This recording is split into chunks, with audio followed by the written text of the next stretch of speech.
Welcome.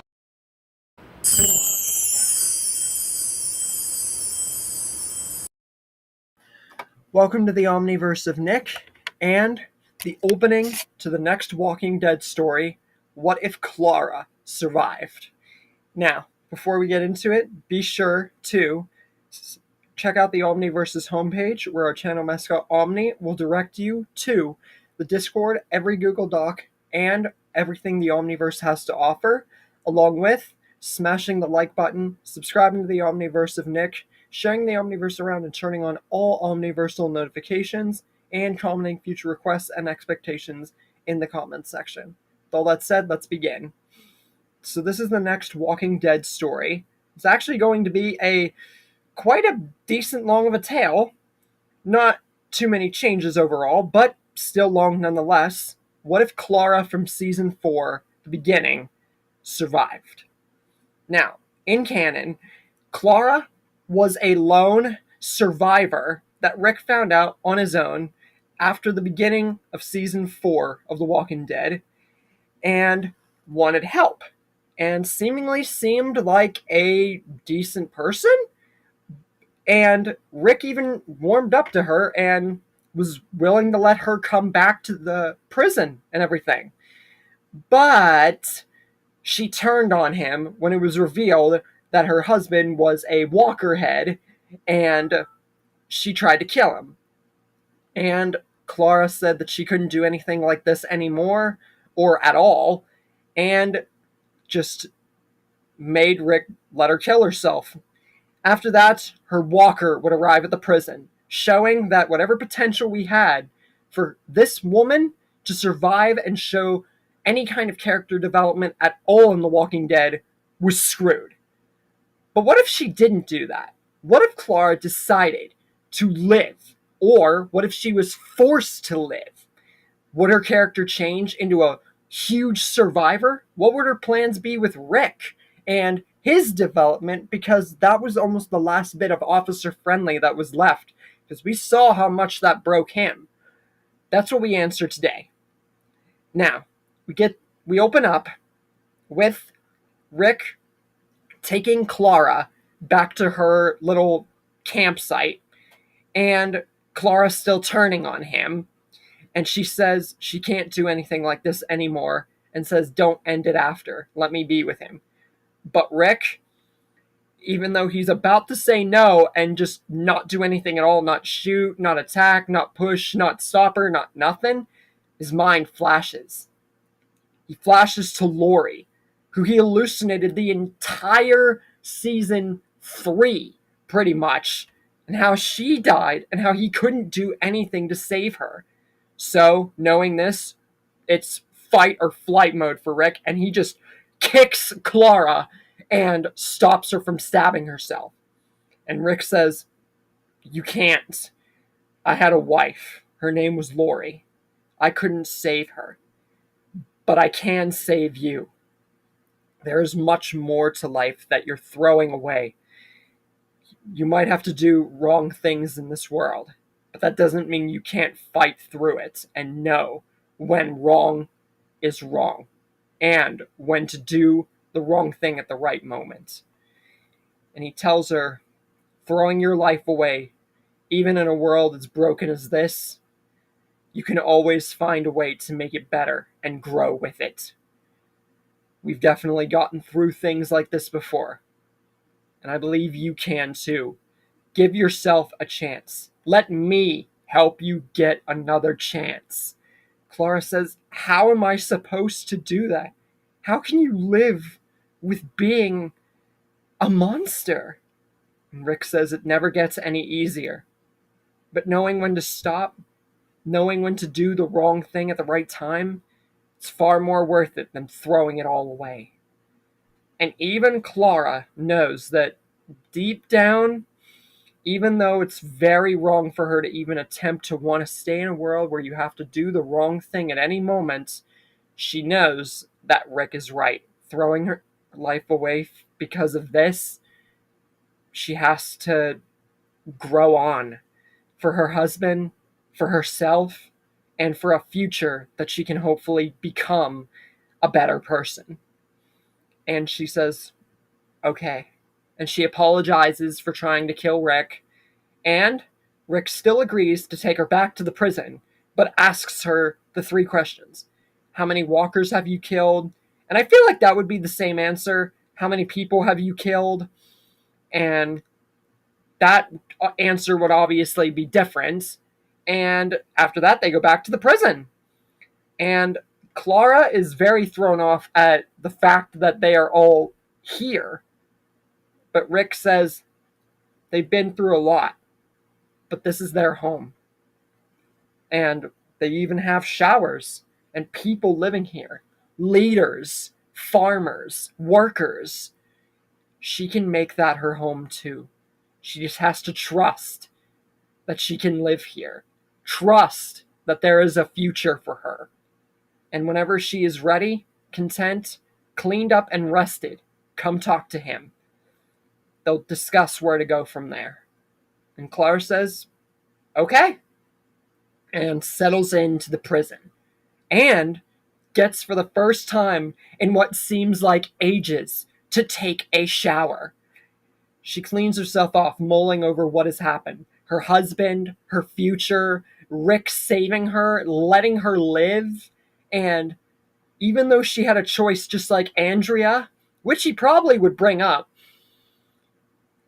even she knows Rick did the right thing. And so when she's done, rested, cleaned up, and everything like that, takes a few days, but she comes out, and Rick sees she is not the same person. He looks at Clara, but she's completely different. No mud, no dirt, no smudginess, no dark and, deserting and, dead skin pretty much. She looks like somebody brand new. She looks completely unrecognizable to the person that he literally just saved. And Clara says, well, Rick, I'm ready to talk. And Rick just smiles because he can't tell that if she's looking at somebody who he just saved or a freaking woman who's just, wow. She, just in a few days, she went from a, dark, seemingly dead person as close to a walker as you could get to a freaking beauty. And I think he would even say something like this or really just smile. And then he would say, getting back to seriousness, back on track, well, we'll get you started somewhere. We won't be putting you to work or anything crazy. Not yet. But we'll get to showing you around the prison. Get to meet everybody that you at least want to. And when you feel comfortable enough and when you're ready enough, then we'll give you something to do. Something to show what you're truly good at. And Clara says, okay. She's starting to warm up to the prison and this idea that Rick saved her and this is her life now. But then something happens. The outbreak of the flu and the pig virus and everything. Patrick is the first to get affected. And when Clara sees this and Walker's in the prison and what's going on, she is terrified. But she does manage to run away, maybe attack, and just, steer clear. Rick, he figures out the whole thing and starts killing the pigs and luring the walkers away. But damage is still done. He talks to Carl about what's going on and introduces him to Clara and also talks to Daryl. And Daryl and Michonne are still going to look for the governor and everything like that. But Rick tells them about Clara and the outbreak. And considering Daryl has also known about Clara, at least I would think so, he smiles at Rick and says, seems one of you has a thing for each other. Or it would, insinuate something along those lines. But Rick says, not a chance. But keep thinking that, though, Daryl. Or, he would say something along those lines to hide the fact that he was basically staring at a beauty. And after that, Rick goes on to try and figure out more about the outbreak and, fully contain it. But then something drastic happens. Clara comes down with the illness. And Rick, he is kind of, starting to get into his own head and really feeling about this. But he says he will do everything in his power to make sure that Clara does not die from this. She has his word. And then Tyrese finds Karen and David burned. And then Rick and Tyrese get into the fight. Rick gets his hand, except he doesn't beat Tyrese nearly as bad this time. And his arm is not nearly as hurt, nor is he as mad or apprehensive as he was at this point. So, Rick, Clara, and Herschel all work together to try and fix this looming problem and also find out who killed Karen and David. And then Rick and Carol go out and find Sam and, go on that whole other thing. And then it's revealed Rick is going to banish Carol and everything because she killed Karen and David. And even though I would like to say that Rick probably wouldn't banish her in this timeline, I really think that he would just still go with it. Even if Clara survived, he would probably still banish her.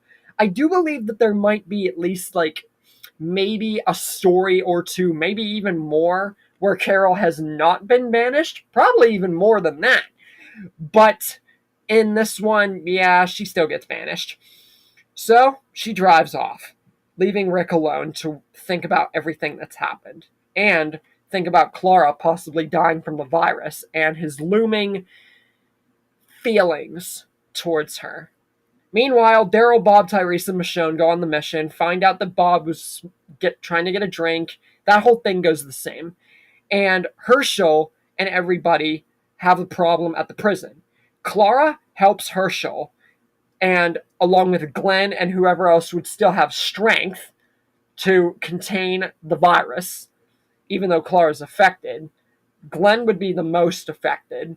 And with Maggie, Sasha maybe having a little bit of strength, and Clara, they're able to contain the problem a little bit easier than before, even though Clara's sick too, which would put her in the same look as before. So her new look, it would not last long, because she'd be right back to the dead, skinned, pale person that she was before. Meanwhile, Rick tells Maggie about Carol, and then tells Daryl. He gets all upset. And Clara, she pretty much just stays as a bystander to the fact that she's still affected, so she's pretty much just, trying to stay out of the way. But Rick is getting her close to recovery, so she's happy that she won't be like this for long. But she really thought that she was going to die. But all this could not prepare them for what happens next. The governor and his season 4 return to the final battle at the prison looming forward for the next part and onward to What If Clara Survived. Now get out! What? Get out! Everybody get out! Welcome!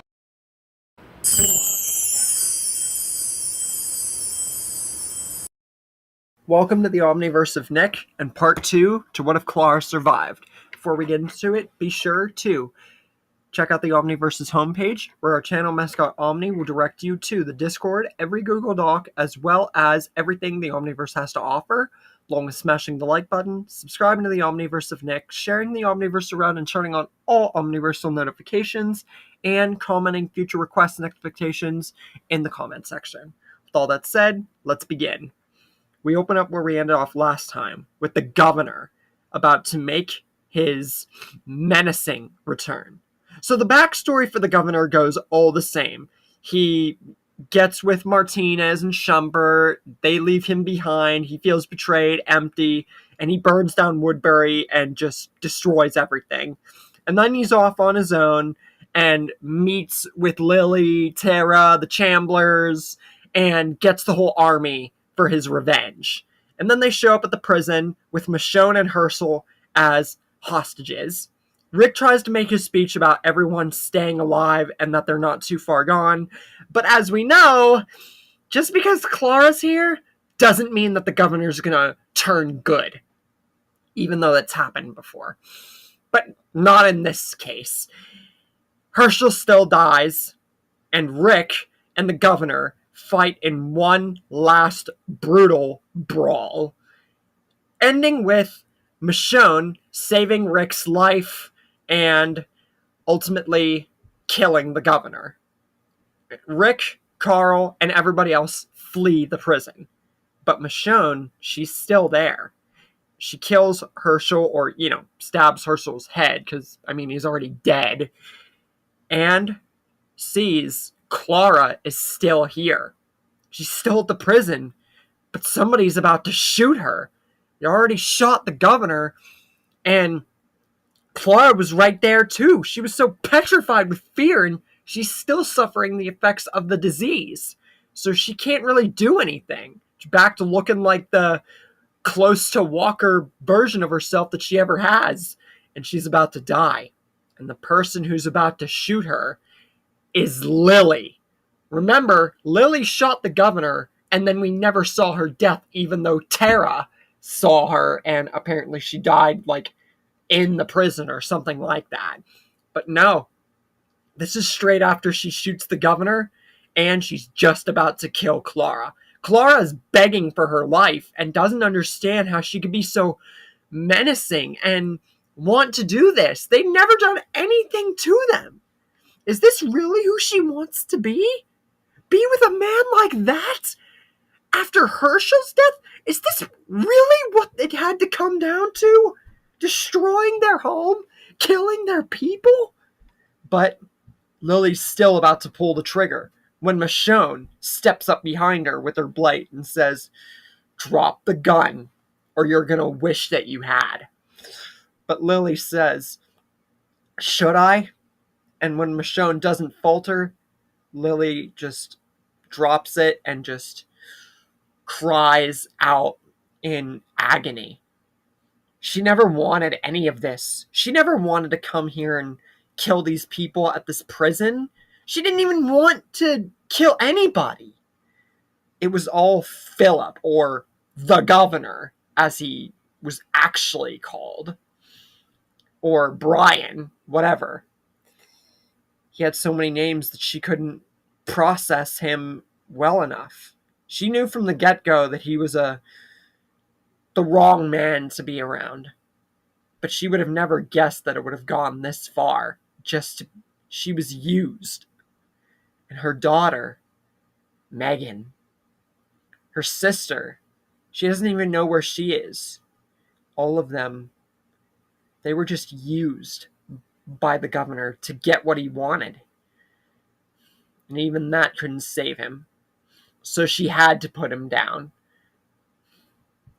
She knows that the people at this prison didn't do anything. And likely were just trying to live their lives. But how could her mind process in any way, shape, or form right when her daughter's dead and she's probably lost her sister too? Clearly, these people can understand that. She never wanted any of this.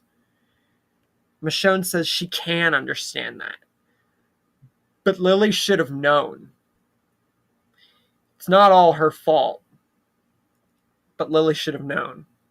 She goes on to say that she looked for the governor for a long time to put him down.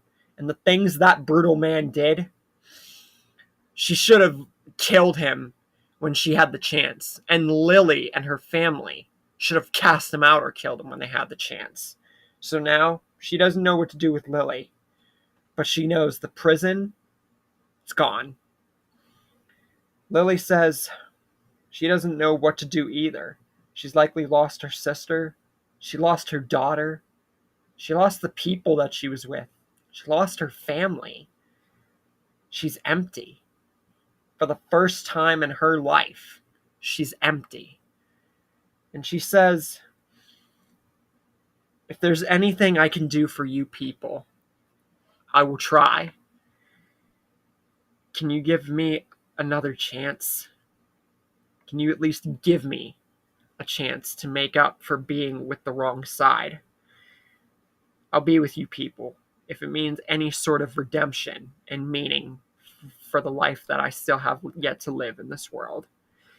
Clara says, trust me, I lost hope once and was empty just like you. But Rick Grimes helped me, and I know that he's out there somewhere alive, with Carl and everybody else that we care about at this prison. Herschel should have never died, not to that man. She says she has no problem with Lily joining, but Michonne might, and others might too. She says, just like her, there's trust to be built. But Clara vouches that they can definitely, most likely, trust Lily, especially after hearing, seeing, and experiencing the fact that half the people here did not want to be here. Michonne says she can trust her too. But first things first, before building trust or doing any of that stuff, they must find Rick, Carl, and everybody else. Even though it's unlikely all of them, obviously besides Herschel, made it out, they must try. And only when they get all their people back together as one cohesive unit can they have any hope or think about trusting old foes. So that's what they're going to do. So Michonne, Clara, and Lily all go to look for Rick and everybody else. So Michonne is not by herself this time. Clara and Lily are with her. Will they find Rick and Carl the same way? Will the problem with the claimers kill our story and our cast just a few parts into this tale, like the whole Gargiulo incident? Or have we just sparked a huger story than what's being led on in the ongoing saga of Clara's survival? Now get out! What? Get out! Everybody get out! Welcome!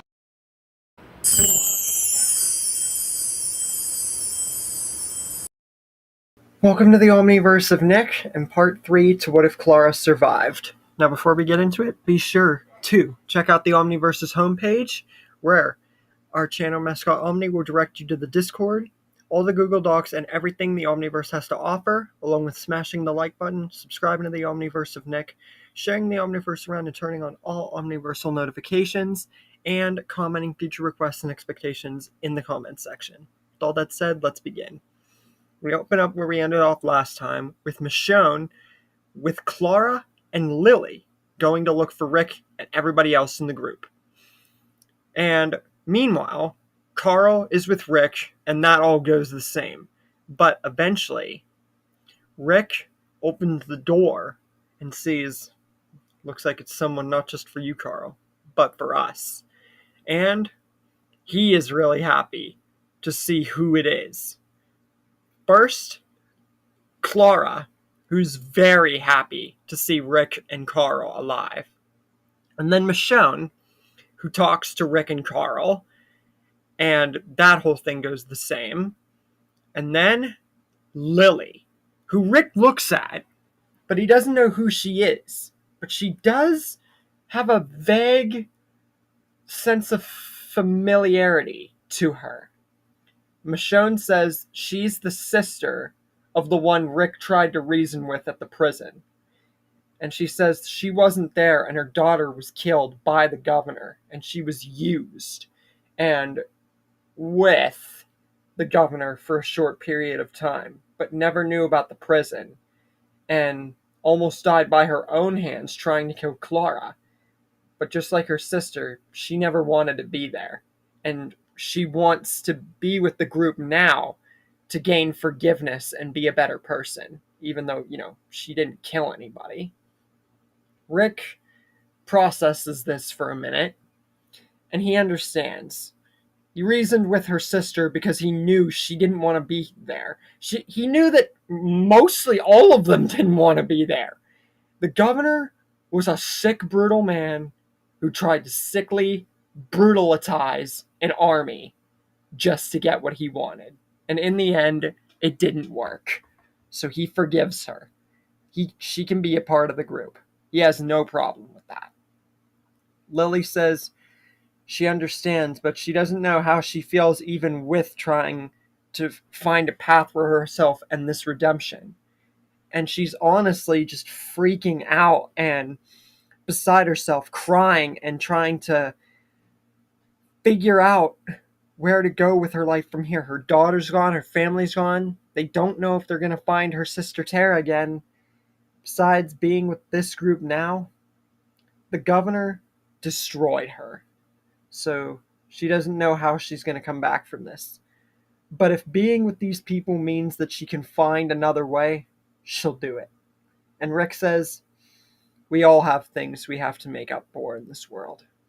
Whether it's the right or wrong thing, we stand by each other no matter what. You're not alone, Lily. After that, Rick and Michonne talk about leaving, but Rick still needs to recover, so they stay there for now. Meanwhile, Daryl and Beth, that whole thing goes the same, along with Carol helping Tyrese, Judith, Lizzie, and Mika, and Maggie, Sasha, and Bob all together.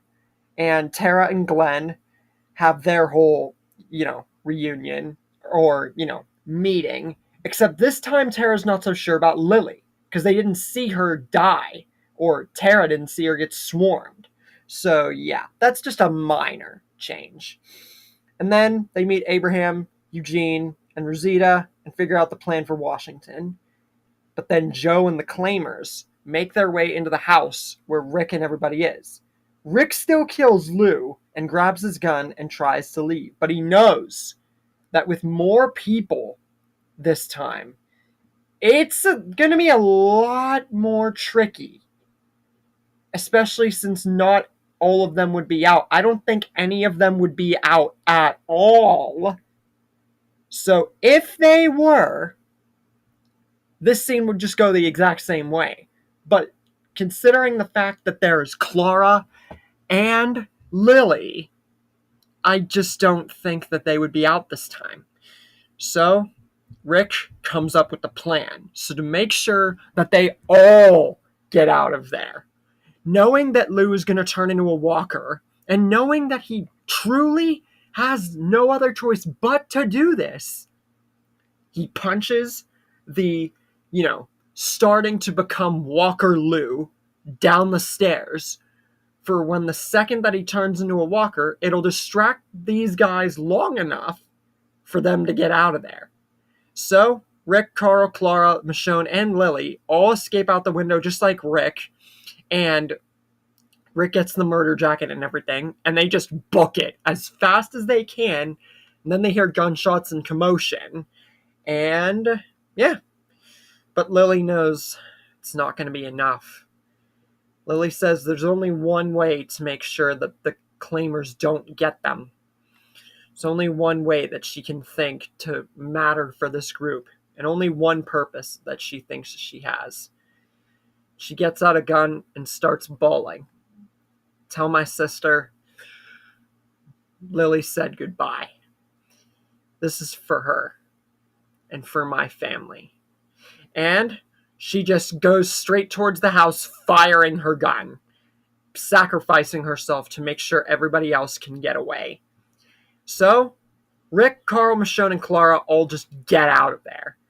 Michonne knows also that Clara and Rick seem to have a sort of bonding for each other. She doesn't think they're together, but the looming, bond into relationship that Michonne had sensed and then Rick felt for Michonne, it's not going to be as strong here, because even Michonne knows that with Clara being around and Rick's reaction to her before the whole virus thing changed her back to the way she was and, everything like that, she knows that Rick has a sort of affection for Clara, or at least it's starting to bloom upwards.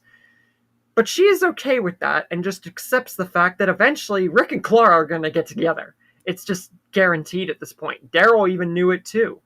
So she just decides to put herself in the situation to protect Carl and care for him like her own.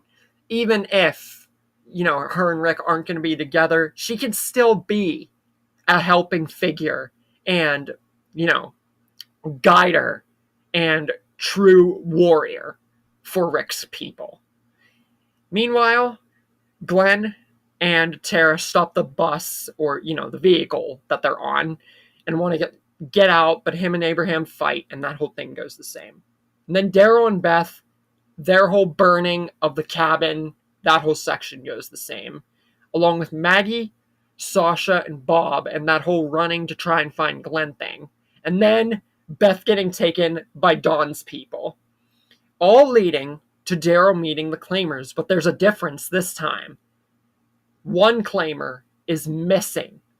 And I bet you guys already know which one in this picture I'm referring to.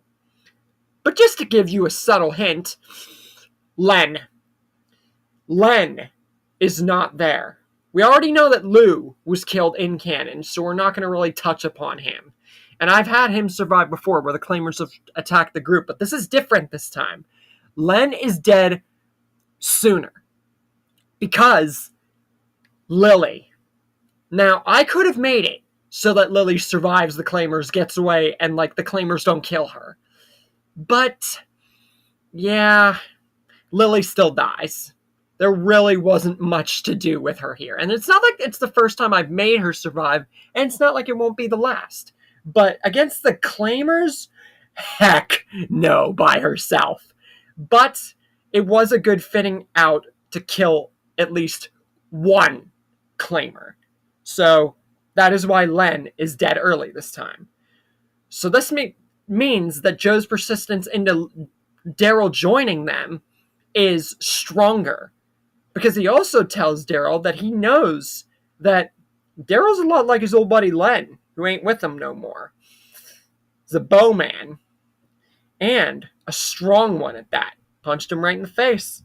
So he says, could use a kind of people like him in his group. Who knows? Maybe even a right hand. And so Daryl gets affiliated with the claimers, but doesn't have a problem with the rabbit this time because nobody else is going to be on his case like Len was. So yeah.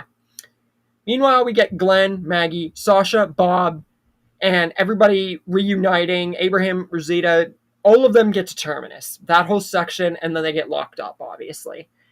Then we get Rick, Michonne, and Carl getting intercepted by the claimers, and Daryl being with them. Except the difference is, Clara's there too, and looking really scared.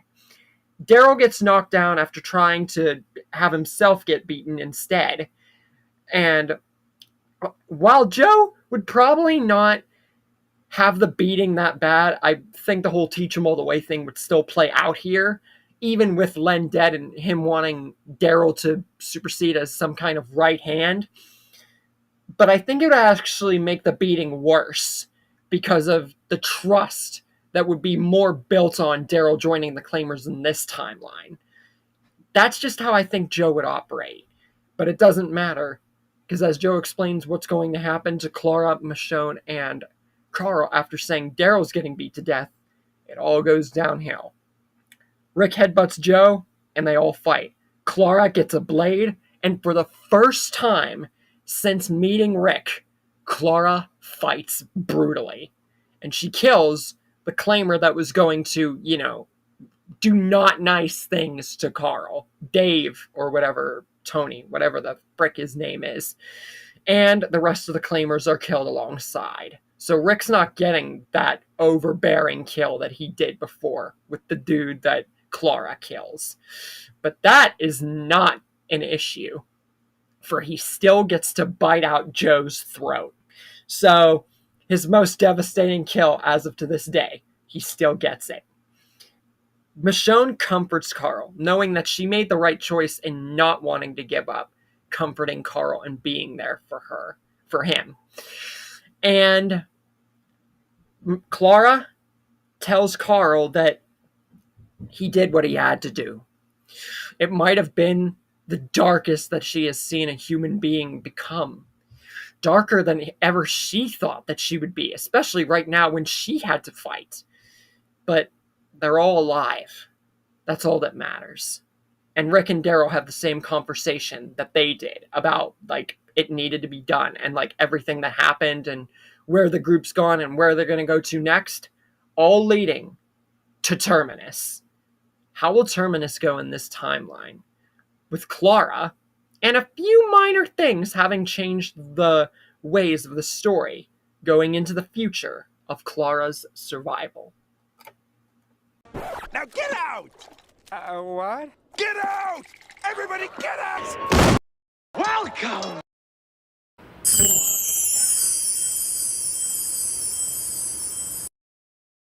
Welcome to the Omniverse of Nick and part 4 to What If Clara Survived. Before we get into it, be sure to check out the Omniverse's homepage where our channel mascot Omni will direct you to the Discord, all the Google Docs, and everything the Omniverse has to offer, along with smashing the like button, subscribing to the Omniverse of Nick, sharing the Omniverse around and turning on all Omniversal notifications, and commenting future requests and expectations in the comment section. With all that said, let's begin. We open up where we ended off last time, with the introduction to Terminus, and the group enters it the same way they did. They're introduced to Gareth and everybody there, but then things go bad, and then they end up in the train car with everybody else. And then Rick says they're screwing or effing with the wrong people, depending on how you want him to say it in this timeline, or just at all. So, yeah. And then Carol is the savior and blows up Terminus and saves everybody. But whenever the people that Rick and everybody try to get out of the train car that are still in there, whenever they try to rescue him and that dude scares Rick and ends up dying to the walker, Clara is the one to protect Rick and kill the dude herself, showing that Clara's finally, alongside killing one of the claimers, she's finally getting into the mood and mindset of killing people. Then we get reunited with Carol, Tyrese, and Judith, and figure out that Carol saved them all and is now back with the group. Rick and Carl get to see that Judith is alive, and thank God for that. And all the group decides they're going to leave Terminus alone and go to Washington. Rick and Tara, whenever they are talking and, give a fist pound and everything, Clara approaches her and is about to talk to her about Lily, but she can't bring herself to say it. So Michonne says it for her and tells Tara about what happened with Lily and that she did survive, but she sacrificed herself against a group that they almost died to. But she really did mean to come back to her, but there was no other way. And she wanted to tell Tara that she did it for the family and that she didn't feel any sense of purpose anymore. So she sacrificed herself to save them. Tara just holds out her fist and says, "It's cool, guys. I would have done the same thing, probably." And Lily, she was just like that, especially after Megan. And once that's all settled, we go to Father Gabriel and them saving him, but suspicion still arises with trusting him, even with the things that have happened in the story. They still can't really trust him. Meanwhile, while they're at the church and everything goes on, Daryl and Carol find the car and it goes by to where they took Beth. So they travel to Atlanta, and that whole journey plays out the same exact way. All leading to Bob still getting bitten at the pharmacy, or the place where everybody went. And then he gets kidnapped by Gareth and everybody. It's figured out that he was bit, his legs cut off, and the whole plan of Gareth and them going to the church is enabled. And then we get to the realization that Gabriel locked out his congregation, and that there's more to Gabriel than has met the eye. And then Gareth and everybody shows up at the church, and Rick and everybody get a plan set in motion for whenever Gareth and them get there. Rick holds up his end of the promise that he made to Gareth, and kills him with the red machete, and everybody else dies. Abraham, at this point, even though this scene happened beforehand, he still gets into, a war of words with Rick about going to Washington and not staying here and waiting for Daryl and Carol and their people. But somehow I think that it would maybe be dialed down in this timeline with Rick being slightly lighter of a person. But overall, I feel that this war of words wouldn't really change much. Then we cut to Eugene, Abraham, Glenn, Maggie, and Tara and Rosita all going with Eugene to Washington, and it figured out that Eugene lied about the whole thing. And Beth and Carol are there at Dawn's hospital, and that whole thing plays up until Rick and the group find out about everything that happened and stage a rescue mission for the both of them. And of course Noah as well, because he eventually, joins and that whole thing. Gabriel tries to get out of the church and go see what happened at the school. But then it leads to him having to come back to the church and realizing that he done messed up. Rick, Sasha, Tyrese, Clara, Daryl, and everybody else who went to Dawn's hospital and, encountered her group and the cops and everything, that plays up till the same way. Up until Dawn wants Noah to stay with her, and Beth confronts her. But this time, there's a big change. Clara can see that Beth's about to do something, and she senses that the second that she does, Dawn is going to kill her, most likely. Even if it's by accident, she could just feel that this is not a smart move by Beth at all. So, her suspicions are proven right. Beth stabs Dawn with a pair of scissors, but it does nothing. And by accident, not even a shift in focus of the face of Dawn is showing that she's brutally going to purposely kill her, but her fingers are on the trigger of the gun she's holding, and it's going straight towards Beth's head. So Clara acts out of instinct and just lunges towards Dawn and stabs her with the blade square in the head, saving Beth's life by mere seconds before the gun goes off and hits the roof. So, just mere seconds before Beth was about to die. Amanda says this was all Dawn, and there's no reason for any more of them to die. Rick, being a lighter person because of Beth, Clara, and, several people living and different things going on, he is definitely not going to be as broken, battered, or, violent. Yes, he still did bite Joe's throat out, and he's still done things, but he's shown that because of these small little shifts, especially with Clara, he's a much different Officer Friendly, and that's part of him is still there. So he still asks them if they want to join him and his group, but they're not staying here because of what Dawn and her people have done. Even if Beth lived, they're not staying here because why? Why would they?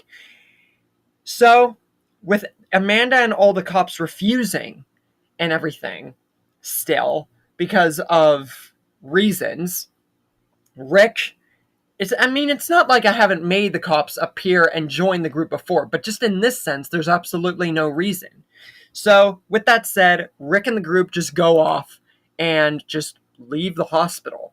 But as they're going to leave, Maggie and everybody else show up. But this time, it's the sister reunion that we never got. Maggie and Beth reunite. And Maggie looks at Clara after Clara tells her what happened. And Maggie just hugs her out of sheer joy and just pure happiness and glee, saying, "Thank you. You saved my sister's life. If no one else thinks so, you've earned your place, Clara." And Clara just smiles with the most joy and smile and happiness on her face since she was rescued by Rick. This would be a tearful and happy moment for our group. Then we get to Noah's hometown, and Tyrese and Noah go to Noah's house. But when Tyrese is attacked and about to be bitten, Noah saves him out of one pure condition. Beth is alive. And being great friends with Noah and, not having too much interaction with Tyrese, but still being a good friend with him, this just leads me to think that Tyrese would not be bitten in this sense. So, yeah, Tyrese lives too. So then we cut to the season 5 Walking Dead group with a few extra added bonuses. Beth, Tyrese, and Clara are all survivors in this case. Usually in these stories, I have way more survivors, especially the longer tales. But in this sense, it's just 3. It's Clara. Like Amy, there's not too much that she can do, except very small things and very happy and, good moments. But overall, these characters are good enough, just the 3 of them surviving, than a million that in many stories did not do much. So you take what you can get. But anyways, we then cut to the barn and everybody having to hole up in there, and that all leading to Aaron being introduced and the prospect of Alexandria. Will the group be as delighted to join? Will Rick trust Aaron more because of what he's been through? And what will be the future focus of going in to the future of Clara's survival? Now get out! What? Get out! Everybody get out! Welcome!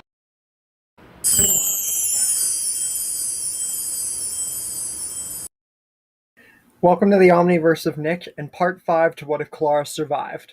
Before we get into it, be sure to check out the Omniverse's homepage where our channel mascot Omni will direct you to the Discord, all the Google Docs, and everything the Omniverse has to offer, along with smashing the like button, subscribing to the Omniverse of Nick, sharing the Omniverse around and turning on all Omniversal notifications, and commenting future requests and expectations in the comments section. With all that said, let's begin.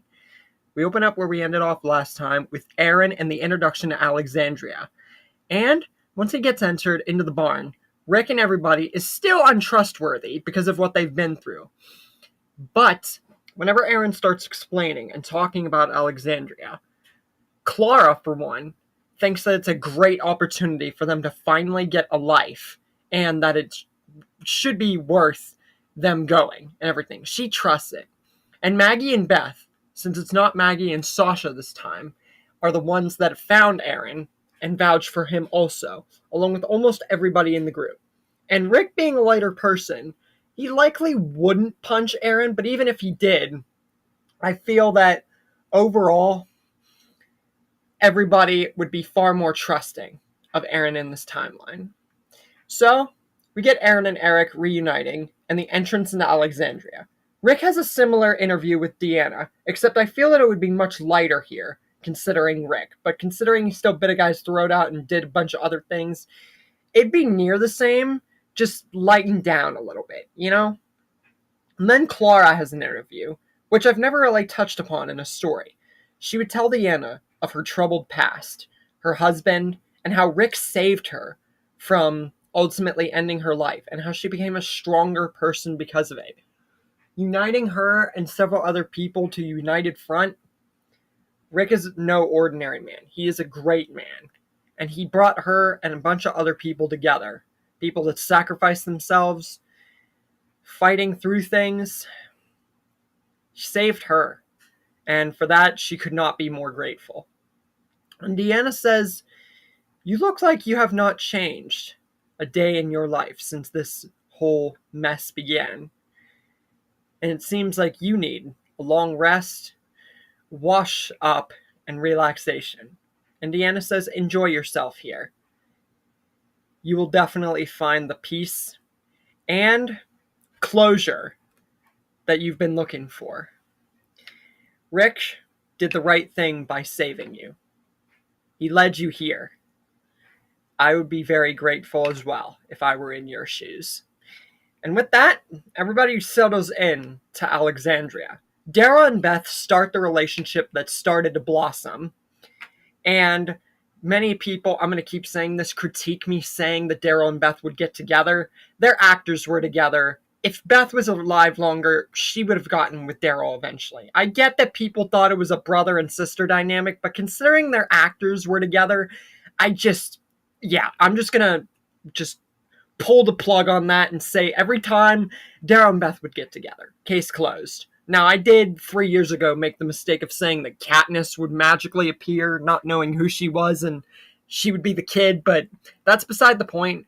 When I touch upon stories with Beth and Daryl directly, I'll say what happens with them having a kid. But until then, they're just a relationship. So, with that said, Tyrese and Michonne also become a relationship, just like the comics. And with Tyrese alive, Sasha's character is also not as violent. Although she is still a violent person because of Bob, she is still much lighter because Tyrese is still alive. Rick settles in and shaves that season 5 beard and gets his hair cut by Jesse. And then Rick looks across the house and realizes that Clara is there too, because Carl and likely Michonne would be there too. And he sees a very different Clara, even more different than when she was at the prison and got a shower and everything. This is a much lighter, cleaner, much different looking Clara. She looks freaking beautiful. It's amazing. And Jesse says, getting a sort of hint from this, I'll leave you two alone. Clara says, how are you feeling, Rick? I couldn't have felt much more better. Do I look better? And Rick says, if I could compare you to when I first met you to right now, I think I was looking at two different people. And then another feeling blossoms over Rick. And he goes in and he kisses Clara right on the cheek, just like Jesse.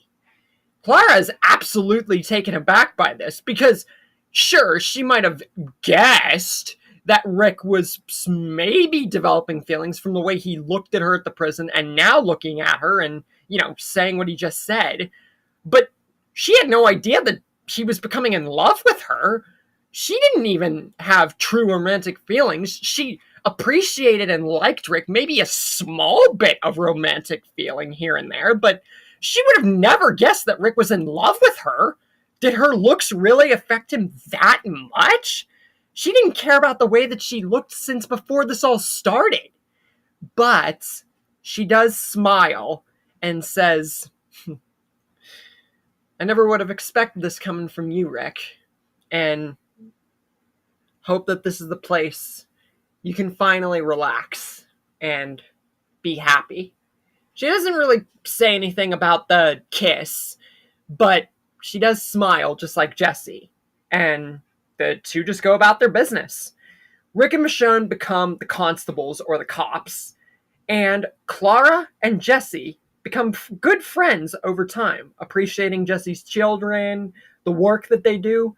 And Clara would likely help Jesse along with her jobs and, managing different parts of Alexandria. Similar things to Jesse and maybe a few other people. Jesse's friends. It's that kind of thing.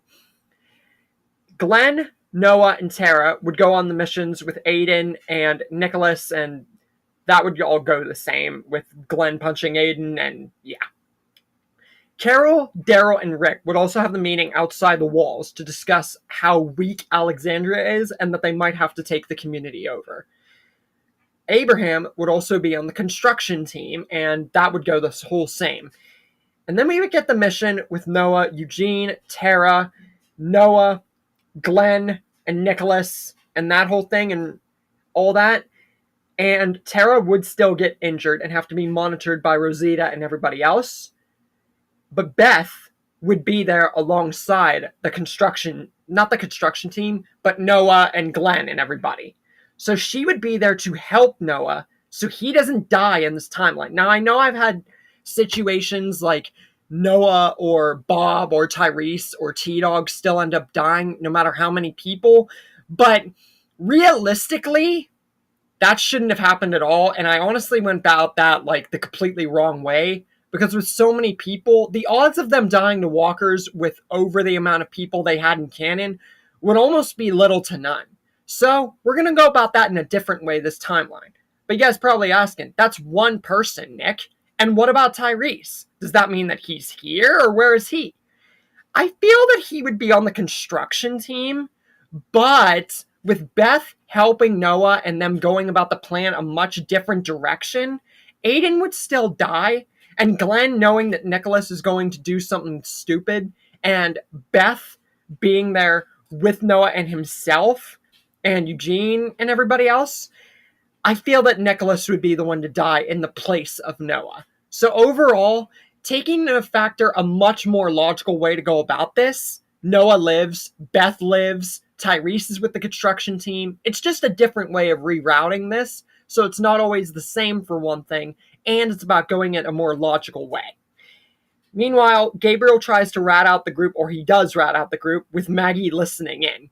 And then Carol has the interaction with Sam, trying to scare him and telling him to steal cookies and figuring out that Pete is abusing him and Jesse. And Rick is told about it, and he goes directly to the one person who's closest to Jesse and feels like, especially him getting closer to her, she might be able to help. Clara. And once Clara hears about this, she's like, I'm good friends with Jesse, Rick, but she cut your hair, for crying out loud. You seem to have feelings for her. I get that something is starting to brew between us, but surely you can take care of it, right? You're the leader. Rick says, true, but he's also noticed that Clara has grown into a more developing character since the first day they met. And if there's anyone he trusts more to do this, it's her. Feelings have started brewing between them. He started understanding Clara more. She killed a claimer who was going to hurt his own son, for crying out loud, and saved him from those crazy people at Terminus.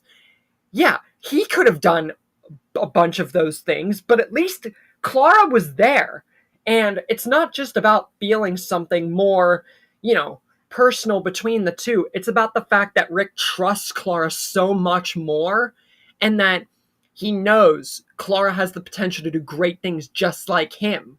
And her being friends with Jesse and knowing a bunch about what's going on, he trusts that she can take care of this, while he makes sure nothing else happens in Alexandria. And if it truly comes down to it, he'll be right by her side to help her all the way. Clara smiles and says, thank you, Rick. I greatly appreciate everything you've done for me. And yeah, maybe one day we'll understand what these feelings are between us. Maybe. I'll make sure to take care of this between Jesse and Pete and Sam. Hope to see you there if it all goes south. Hopefully it doesn't. And so, Clara comes to Jesse's house and confronts her. With Clara confronting Jesse about this problem instead of someone like Carol or Rosita or Rick, will it all go south like always? Will it be confronted easier because of Clara? Especially this new Clara, who's not a scaredy cat anymore, just like Carol used to be. Or will this go completely south, ending in a very bad situation for Clara, and Rick having to step in? And also, the dark ending with Rick and Jesse in the Dale story. Can circles of that come here? What will happen in the future progression of Clara's survival? Now get out! What? Get out! Everybody get out! Welcome!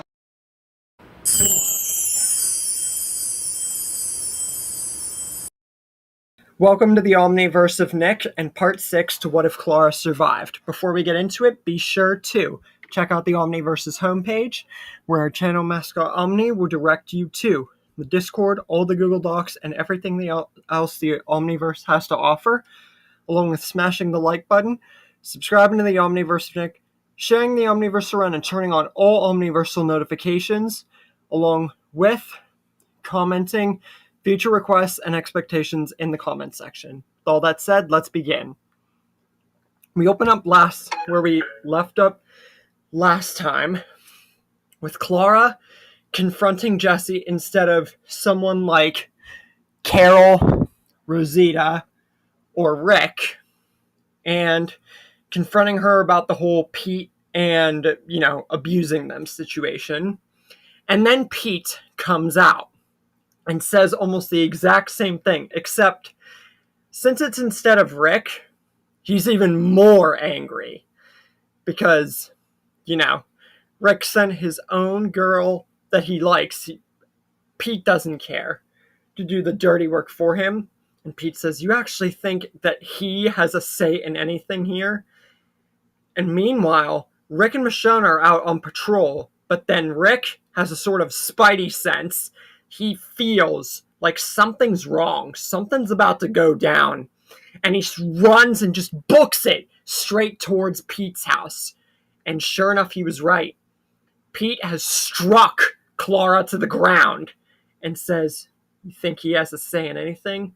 Let's see if he's so sure about trying to take this place or be the leader or try to be one of us," when he sees his little girl on the ground, a bloody mess.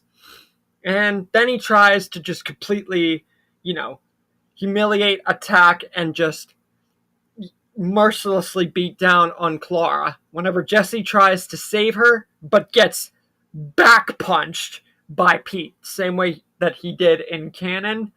And then Clara, she's done playing games and just gets out a gun and shoots Pete. And then Jesse just mercilessly stabs Pete. The gunshot wasn't aimed for the head, whether or not it was. Jesse doesn't care. She just mercilessly stabs him. So, shot in the head, destined to become a walker or not, Pete's dead either way. And Deanna and Reg make their way just as Rick and Michonne do, and pretty much a bunch, if not all, of the rest of the people of Alexandria. Rick says, "Are you okay, Clara?" And then he looks at Jesse to see if she's okay. Jesse and Clara are right, and they explain everything that happened. And then Deanna says, "Rick, this was your idea to come over here and start this mess? You just killed someone that we needed. Pete was a doctor." And then Rick says, "Did you know about this?" And Deanna just stops for a second and says, "Yes. We were waiting until it got to a point where we could hopefully just pray that it would get better." And at this point, Clara is even getting angry and says, "Get better? He tried to kill me. He assaulted Jesse and her own child. You thought that it would get better? It never gets better." And Jesse, even she, has to say something in this timeline, whereas last time it was different because of the situation. But here, she actually speaks up about it because Jesse's evolved because of Clara being the one instead of Rick. And Michonne and Carol speak up about this too.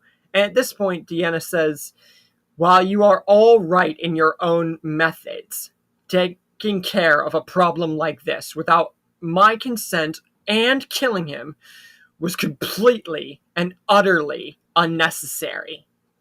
So, she is going to hold a meeting about what must be done tonight. And what will happen after is her choice. They all should not have made this sort of decision without her."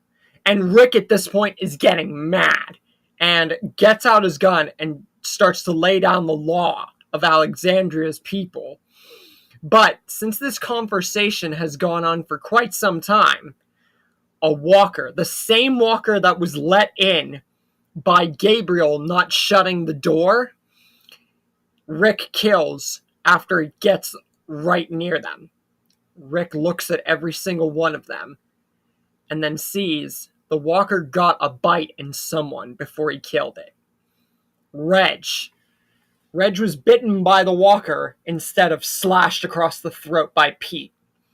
And Rick says, "You see, nobody let it in. It got inside on its own."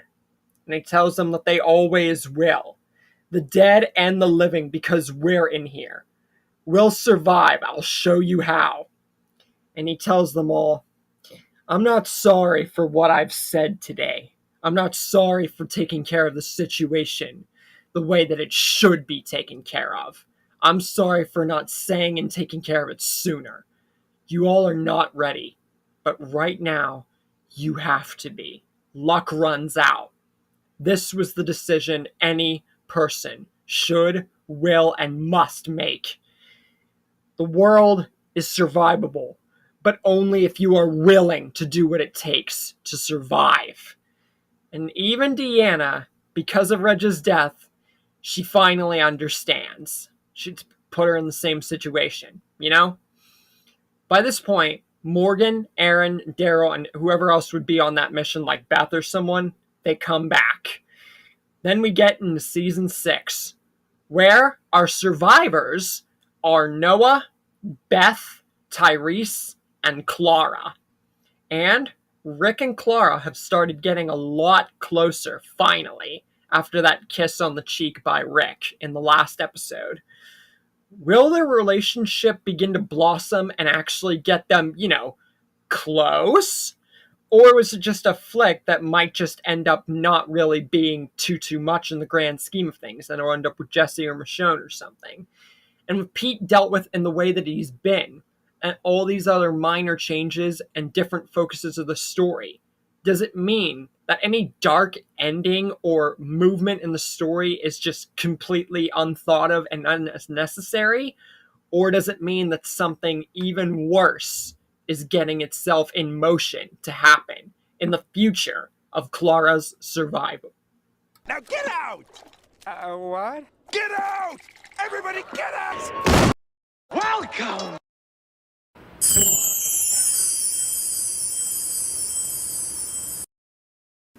Welcome to the Omniverse of Nick, and part 7 to What If Clara Survived. Before we get into it, be sure to go to the Omniverse's homepage, where our channel mascot Omni will direct you to the Discord, all the Google Docs, and everything else the Omniverse has to offer, along with smashing the like button, subscribing to the Omniverse of Nick, sharing the Omniverse around and turning on all Omniversal notifications, and commenting future requests and expectations in the comments section.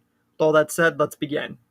We open up where we ended off last time with the entrance into Season 6, and the development in not only Alexandria in this story, but the aftermath of what happened at the end of Season 5, and some events happening sooner and in a different way, along with Rick and Clara's development as a seemingly growing actual relationship, which has blossomed into effect way earlier than Rick and Jesse or Rick and Michonne, because they met. Yes, Rick and Michonne did meet sooner, but their love thing didn't really start until like season 4 middle and into 5-ish territory. But Rick and Clara, yes, it didn't take both of them any time until Rick kissed her on the cheek for it to affect. But now we're starting to get a little bit of what is actually a relationship between the two. And they're finally, getting far more used to the idea of said fact. So, it's becoming clear to both of them that they want to be together. And, actually be together. So, yeah. Beth and Daryl obviously are still together, and that relationship is becoming more of a thing too. Tyrese and Michonne, like I said, in the comics, are together in this timeline, and I've done that sort of thing before, because you gotta give Michonne and Tyrese something. For Glenn and Noah, Glenn is obviously still with Maggie and everything, but Noah's more or less just by himself. He's not with anybody. He's just, himself. But he's still really good friends with Beth and Glenn and several people in Alexandria. So, yeah, more or less, that's just how that's going. And there's not going to be a Nicholas killing himself sort of thing because there's no real point because he's dead. So, unlike many other instances, this is going to have a major ramification downside and just different twist and look on what happens for the future of this story.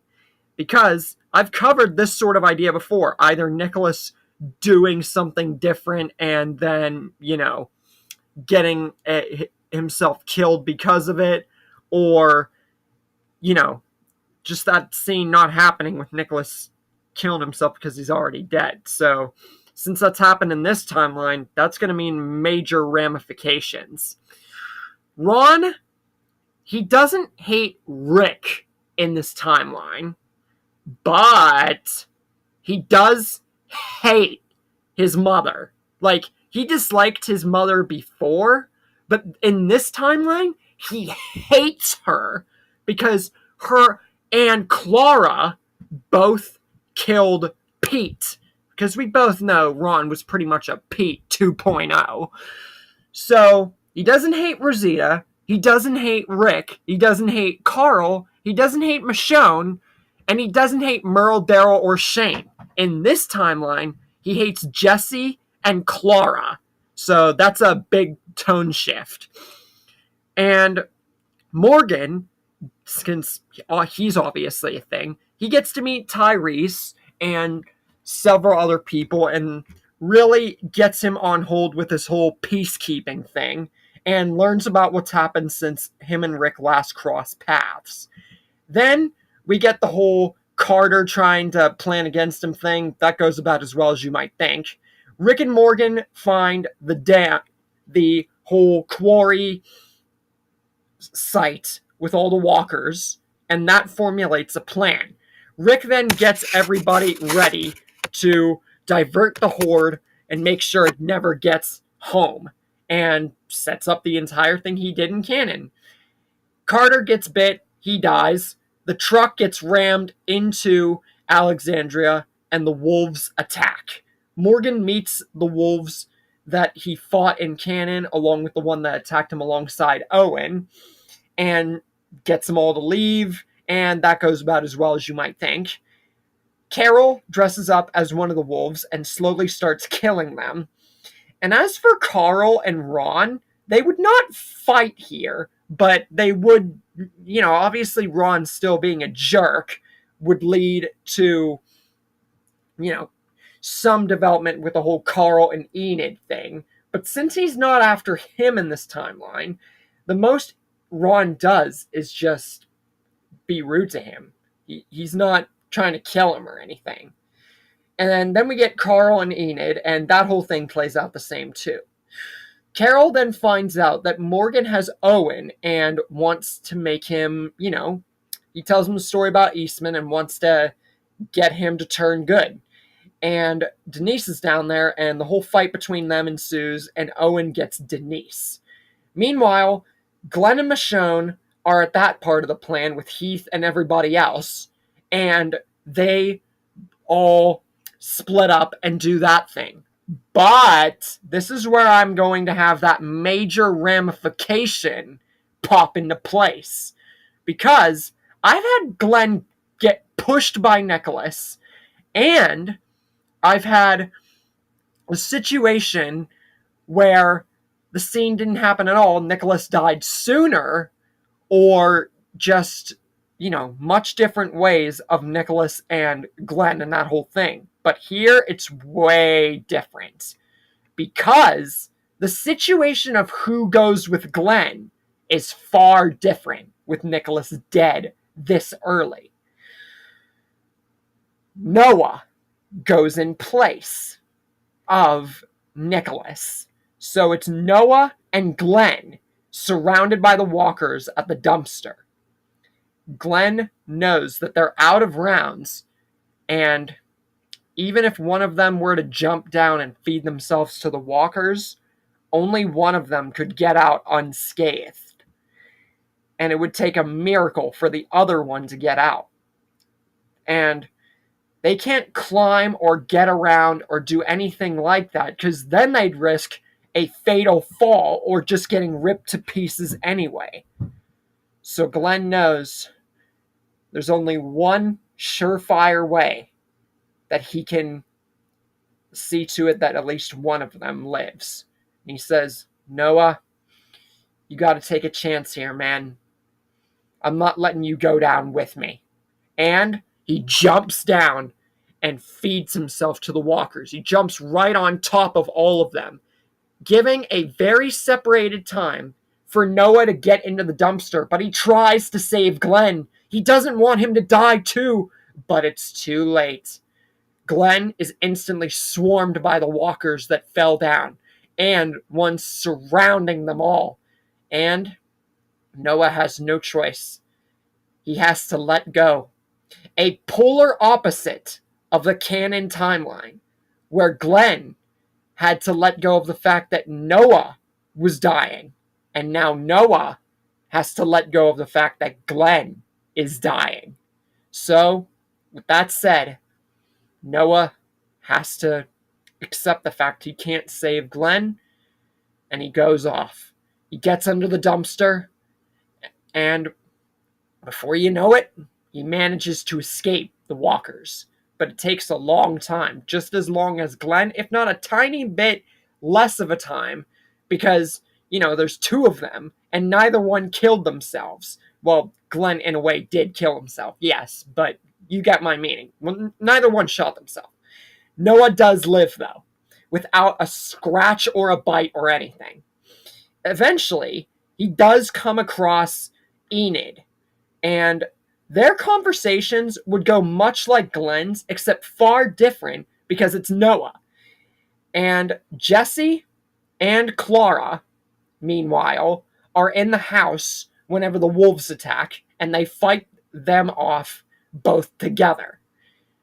And then Owen gets bit and then shot, sacrifices himself, turns out he was turning good, and Morgan finds him. That whole thing plays out the exact same. And then Rick runs with the horde right behind him and gets in right whenever the horde's about to get to the gates. Meanwhile, the whole Dwight and Tina and Sherry and Savior's on the road, the whole plan getting diverted, and then all three, Daryl, Sasha, and Abraham, all that stuff, up until they meet Timmy and that brigade on the Saviors on the Road. That all leads up to the same thing, except Tyrese and Beth are there. So, usually have it that way, but the end result is the same. The Saviors get blown up. And forgot to mention, this point, like the same timeline, more or less, and just in general for relationship status, Denise and Tara still end up together, and then the clock tower falls, letting the walkers in for the ultimate example of what's about to happen to Alexandria. And our group going this time into the house is different, because there's a lot more people and a much different outcome. Denise and everything goes the same, and unfortunately, Deanna still gets bit, and our group going in to the house is almost the same, except it's Rick, Clara, Carl, Michonne, Jesse, Gabriel, Sam, and Ron. So, a few add-ons, but more or less over the same. So what is going to happen with our group this time? Will Glenn's death and Noah's survival add up to something, especially with the lineup coming sooner and sooner? What about our group in this house? Will this actually turn out to be a win overall for our group? How will Maggie react to Glenn being dead this time because it's not by someone else's hand? And how will our group in this house fare for their plan with the guts, especially since Ron has different targets? And what is the future for Clara's survival? Now get out! What? Get out! Everybody get out! Welcome!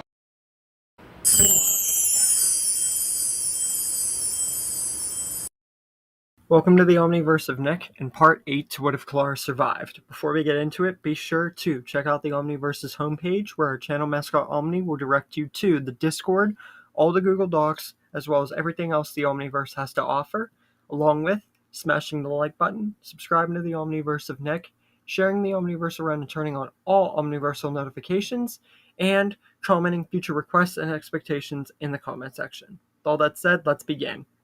We open up where we ended off last time, with Rick, Clara, Carl, Michonne, Jesse, Gabriel, Sam, and Ron all in the house, but with a bunch of differences, obviously, and character development and so on. The group in the house, it's done a little bit differently, like I said, with some add-ons, but overall, Deanna still dies, and the group comes up with the guts thing. Except Ron doesn't start anything with Carl or anything. So, remember, he wants to kill Clara and even his own mother. So, yeah. Anyways, they come up with the guts plan, and Father Gabriel offers to take Judith. But Clara wants to go with, because she, like I said, her and Rick are closer than any variation of them. And they're more closer than ever before, especially at this time. So if she can do anything to help in the situation to get these walkers out of Alexandria, then surely it's going with Rick's daughter.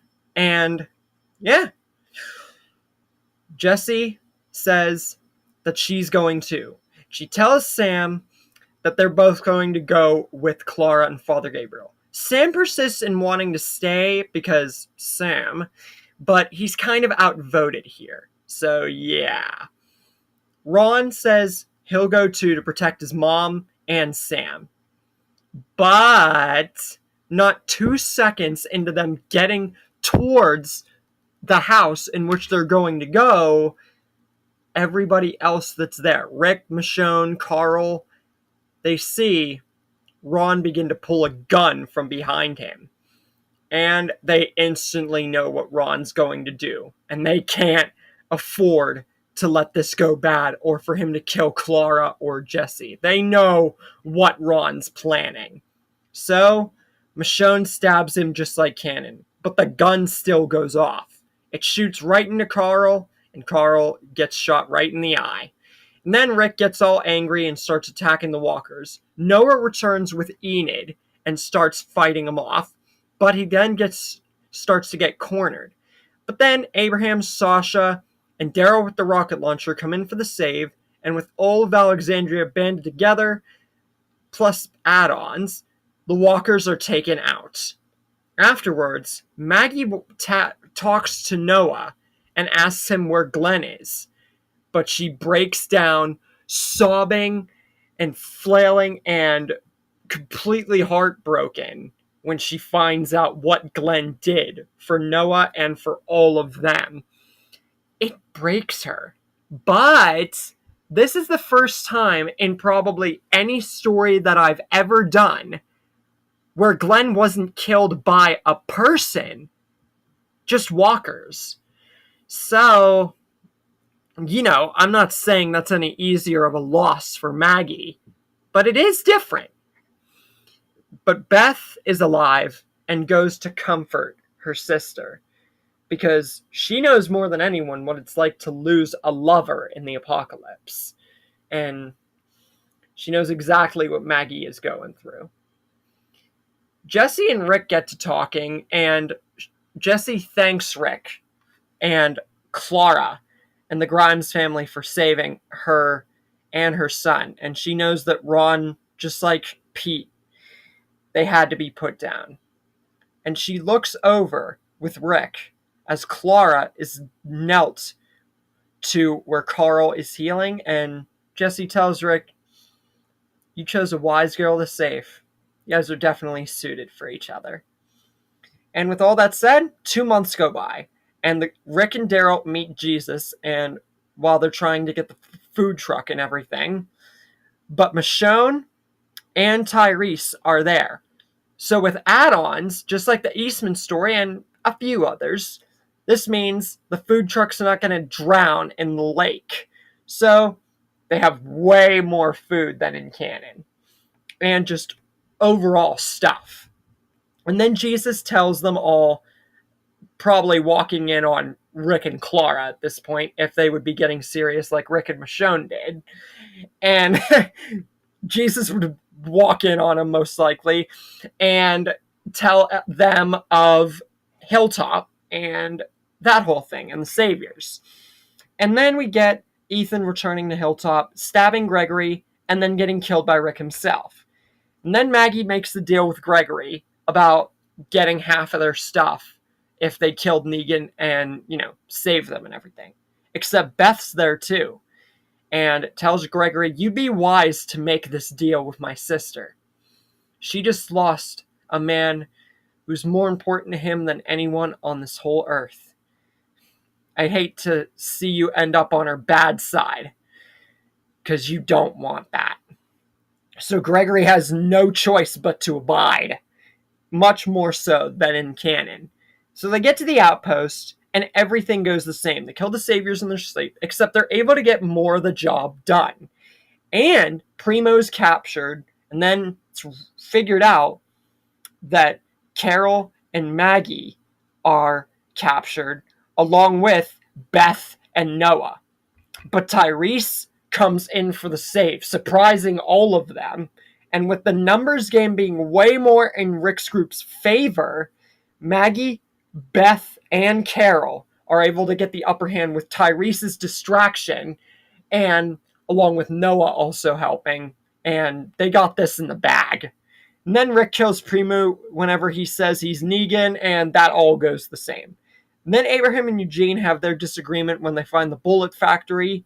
We end up with Rosita, Daryl, and Denise, and that whole argument, and Denise being herself, her getting arrowed in the eye by Dwight getting bit in his unmentionables by Eugene, Carol running away because she doesn't want to endanger anybody, leaves the note for Tobin, it gets encountered by the Saviors on the road, leading to Rick and Morgan going after her, and Daryl wanting to go off to avenge Denise.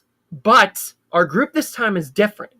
Daryl, Rosita, Noah, Tyrese, and Michonne are there to go instead. The group is a little bit different, with Noah and Tyrese replacing Glenn and whoever else went, more or less.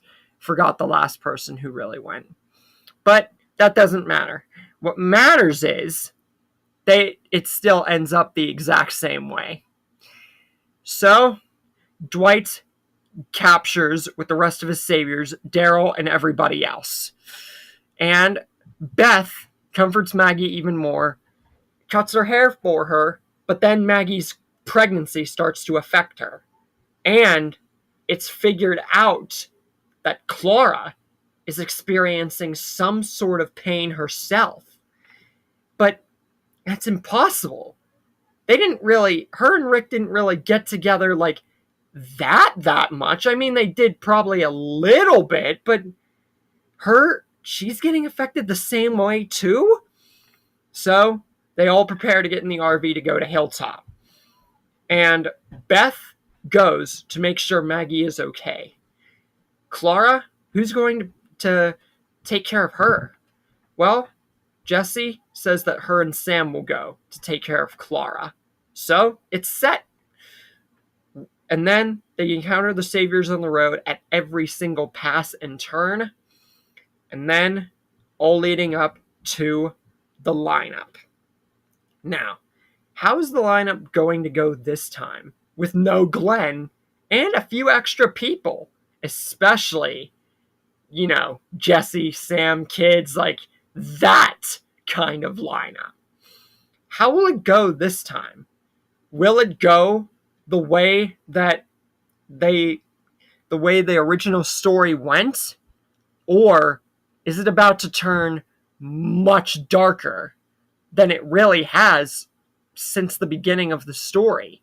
Or is it really no big deal and the lineup is just, something to easily forget about in the sense of the story? And what is going to happen as we start closing closer and closer to the end of Clara's survival? Now get out! What? Get out! Everybody get out! Welcome!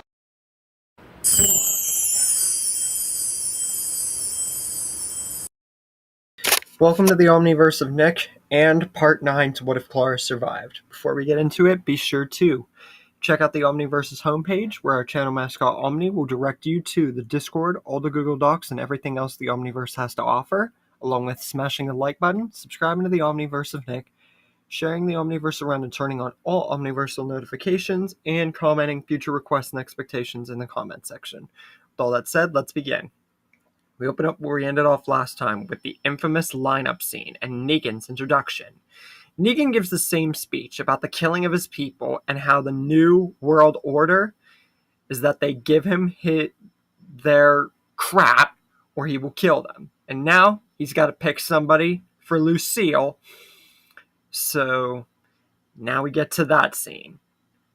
He starts walking over who to choose, but Tyrese says, "You're not seriously considering this, are you?" And he says, "We never meant to kill your people. We were told you were an active threat that needed put down. Nothing more, nothing less." There's kids in this lineup you got going on here. You really willing to risk the very sake of humanity just to prove a point? Negan says, "It's much more than proving a point there."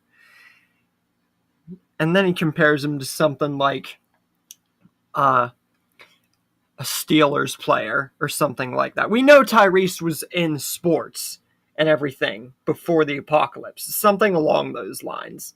And he would make a joke about Tyrese for something like that. And he would have never expected a guy like him to be a peacekeeper. But it's not going to save him or anybody else. He's got to pick somebody. And the bat lands on Abraham. And he beats his head into a bloody pulp like he does in canon, leading to Daryl punching Negan. But Negan, he chooses a very different route this time. Because Tyrese did speak up, yes. But we didn't get Glenn lunging at Negan here, or anything before that of Daryl punching him. So Negan, he thinks for a long second, but then says, "You're very, very lucky I don't take another." And then he smiles and says, "It's okay. You didn't understand the rules. So let me let you guys in on another part of the New World Order. Old Gingy there, he was the only one who needs to die. If any of you act out of line like old Daryl here again, I will shut that SHIT down, no exceptions. Consider that your one warning." And then he goes to try and break Rick and does that like he does in canon, leading to Rick almost cutting Carl's arm off and Negan taking complete control of the situation.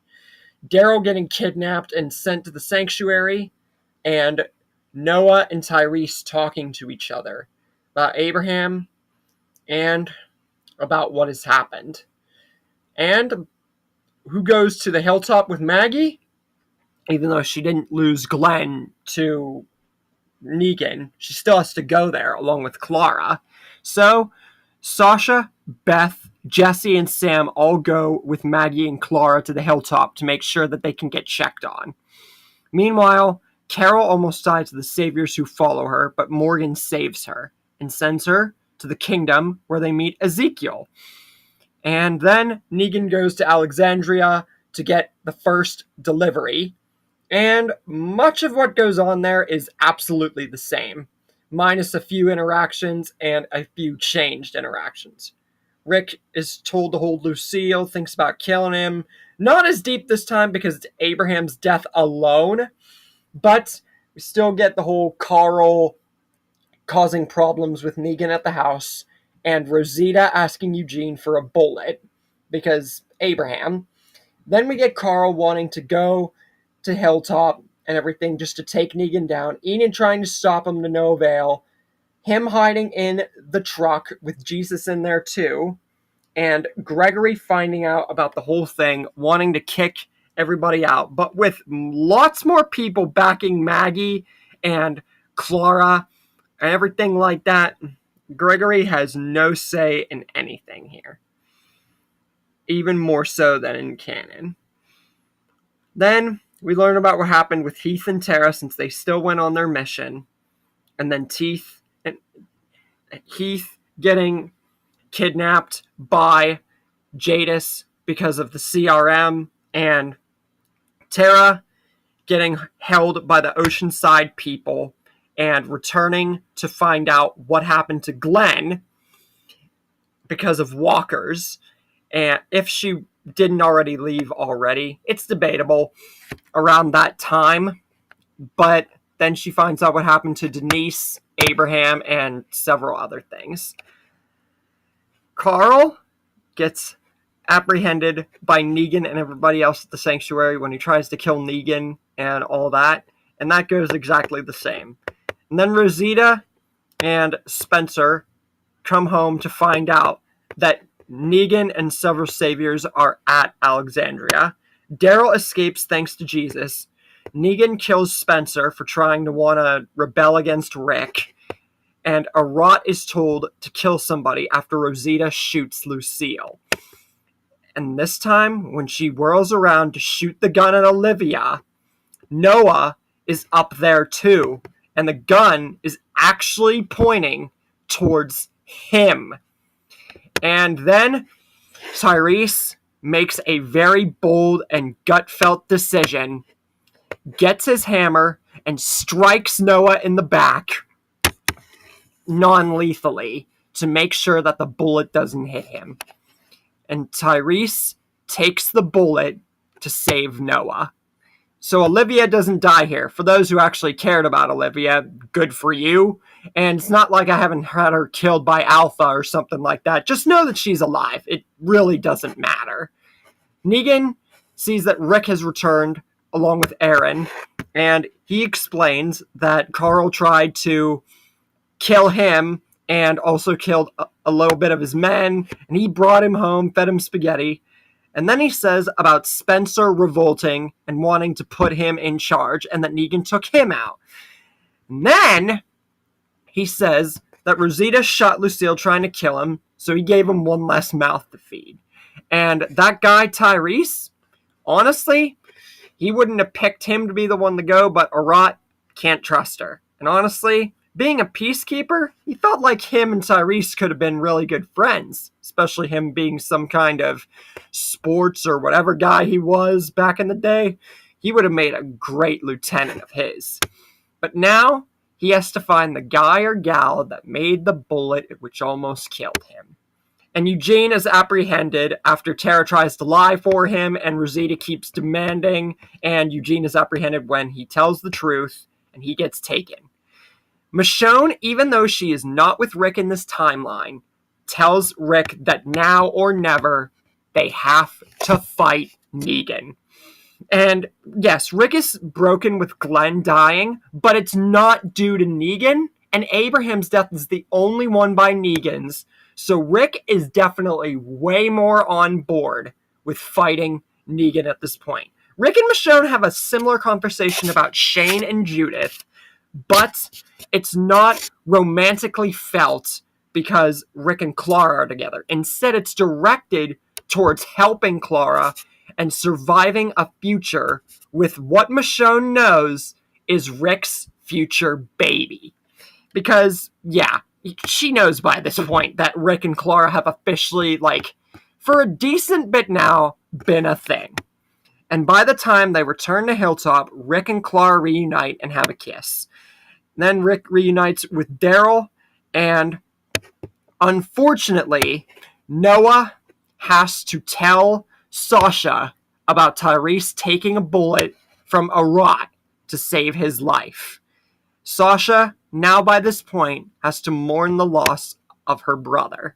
And yeah, it's pretty much how she felt in canon, except way later in the story. Now, Rick's only task is getting every other community, both known and not yet explored, on his side for the war against the Saviors. What will go on to actually be the full-throttled war for the Saviors? Will it turn out better than in canon, considering what's happened? Or has the losses that have slowly started to pile up begun to shape the group into a much darker and similarly drawn-in canon version to themselves? And how will the next and last two parts of Clara's survival end and pan out? Now get out! What? Get out! Everybody get out! Welcome!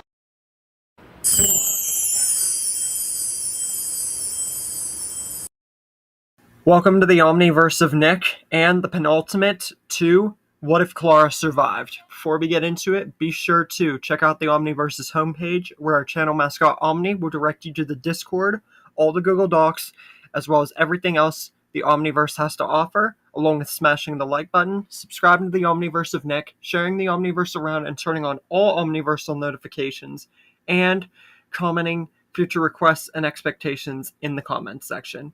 With all that said, let's begin. We open up where we ended off last time, with Rick finally ready to fight back against the Saviors, way more so than in canon. But Gregory, he doesn't really, it's him, so of course he's not going to want to do it. But Hilltop votes against him, so he gets no kind of say. Why would he? Then we get Rick and everybody else meeting Ezekiel, and Daryl staying there for his better protection and getting Crossbow back. Then we get Rick and group meeting the Scavengers, and Rick trying to negotiate with them to help fight against the Saviors, but they want more guns, and that whole thing goes the same. And Gabriel getting kidnapped by them, and so on. And then we figure out that Richard's trying to plan to fight against the Saviors a different way by using Carol, which leads to Daryl fighting him and him going against the plan and warning Carol. Whenever Daryl goes, he still lies about what happened with the Saviors, except since she already knew about Glenn, Abraham's the only one, so there's not too much to lie about, but, I still think he would maybe keep it hidden. Because Abraham, she still cared heavily about him, too. Just probably not as much as Glenn, but hey, it could be argued. Then we get Eugene getting more and more involved with the Saviors and saying he's Negan and all that stuff. And then Rick is not going to go to the carnival with Michonne, obviously. This time he goes with Clara because they're together. So yeah. Rosita and Sasha plan to go and assassinate Negan themselves and go about their plan, while Jared and the Saviors with Gavin have a whole confrontation with Ezekiel and everybody at the gates, leading to Jared seemingly going to kill Richard, but shoots Benjamin instead.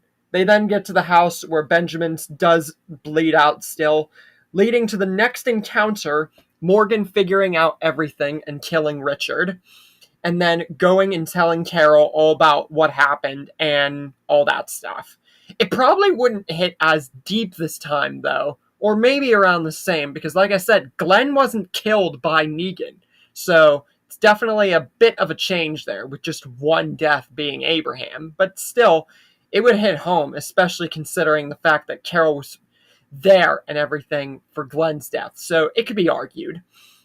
We then get Daryl back at the Hilltop with Maggie, except he would hug her not because he feels like he was responsible for Glenn's death, but that he knows that Maggie has to go through being a single mother and just him wanting to be there for Maggie. And overall, he's not going to cry or anything. He would probably cry over Glenn's death, sure, but he wouldn't feel responsible for it. At least, not because he punched Negan and everything. So, yeah. And Beth feels this too because she's with Daryl. So, this would affect all three of them greatly for all of their own, paths that have led them to this point. We then get Rosita getting shut out by Sasha to go sacrifice herself, and then her encountering Dwight. Tara then tries to go, after telling Rick and everybody about the ocean side, to try to get Cindy and Natalia, everyone, to stand down, and that whole thing plays out the exact same way. Sasha is then integrated into Negan's forces, or, put in custody of Negan's forces, and Negan basically forces her to cooperate. Dwight is then at Alexandria and says he wants to help them, and goes and tries to divert a plan to get the Saviors to, get diverted long enough for them to have a plan here. But it fails, and Negan and everybody show up at Alexandria. And Negan says he wants a personal fit choosing for Lucille. He wants Daryl back. He wants all the guns and all the stuff they've managed to conjure up. He wants a pool table, all the pool cues, or Sasha dies, and then everybody else. And then Sasha gets let out, turns out to be a walker, because Tyrese might have died later in the story here, but he still died. So Sasha would have no reason to not do this in this timeline. So unfortunately, Sasha still sacrifices herself. And the Savior takes the bite from Sasha's walker in place of Negan like canon. Olivia is killed in the crossfire of the war, so yeah, Olivia was going to die eventually. There's no need to keep her alive like most of my other stories, because she barely does crap anyway, so yeah. Then Rick and Carl and everybody get put on their knees once again, but Shiva comes in for the save when Negan's about to kill Carl, and Maggie and the Hilltop and everybody else come in for the save, along with the Kingdom and everybody. Jesse is there because of Clara and Maggie, so she ends up fighting the Saviors too, but almost gets completely pinned down. And then the fight eventually leads to one of the scavengers, the one who attacked Michonne in canon, almost killing her. But Clara manages to help and kill her. And if there was an instance where Clara being pregnant or Jesse and Clara not being enough would somehow get the one scavenger and the Saviors to get a hold of them or something, Michonne is there and she would assist them. So overall, no one gets bloodily injured like Michonne did in canon. Then the ending scene with Ezekiel, Maggie, and Rick would take place entering season 8. Then we get to the Sanctuary, where Gregory is shown to be making a deal with the Saviors, and Rick starts the all-out war of season 8, where Gabriel is left behind by Gregory, and both him and Negan have to use a gut technique after talking with themselves for quite a minute to get out. Then we get Morgan, Jesus, Tara, and everybody at one of the outposts having their disagreements about keeping the Saviors alive, and that whole thing going the same. And Eric getting fatally shot at another outpost, leading to Aaron having to leave him behind. Rick killing Gracie's father, and meeting Morales. And so their meeting would almost go exactly the same as in canon. Although, this time, Morales is even harder to try to talk to Rick about, because Glenn wasn't killed by Negan. So yes, Rick would be able to tell Morales that Glenn died, but without Negan, the very one who put Morales into this freaking new Morales Negan type figure, it's just very much harder to convince him. But Rick tries to appeal to his humanity and who he was before. It's just not working.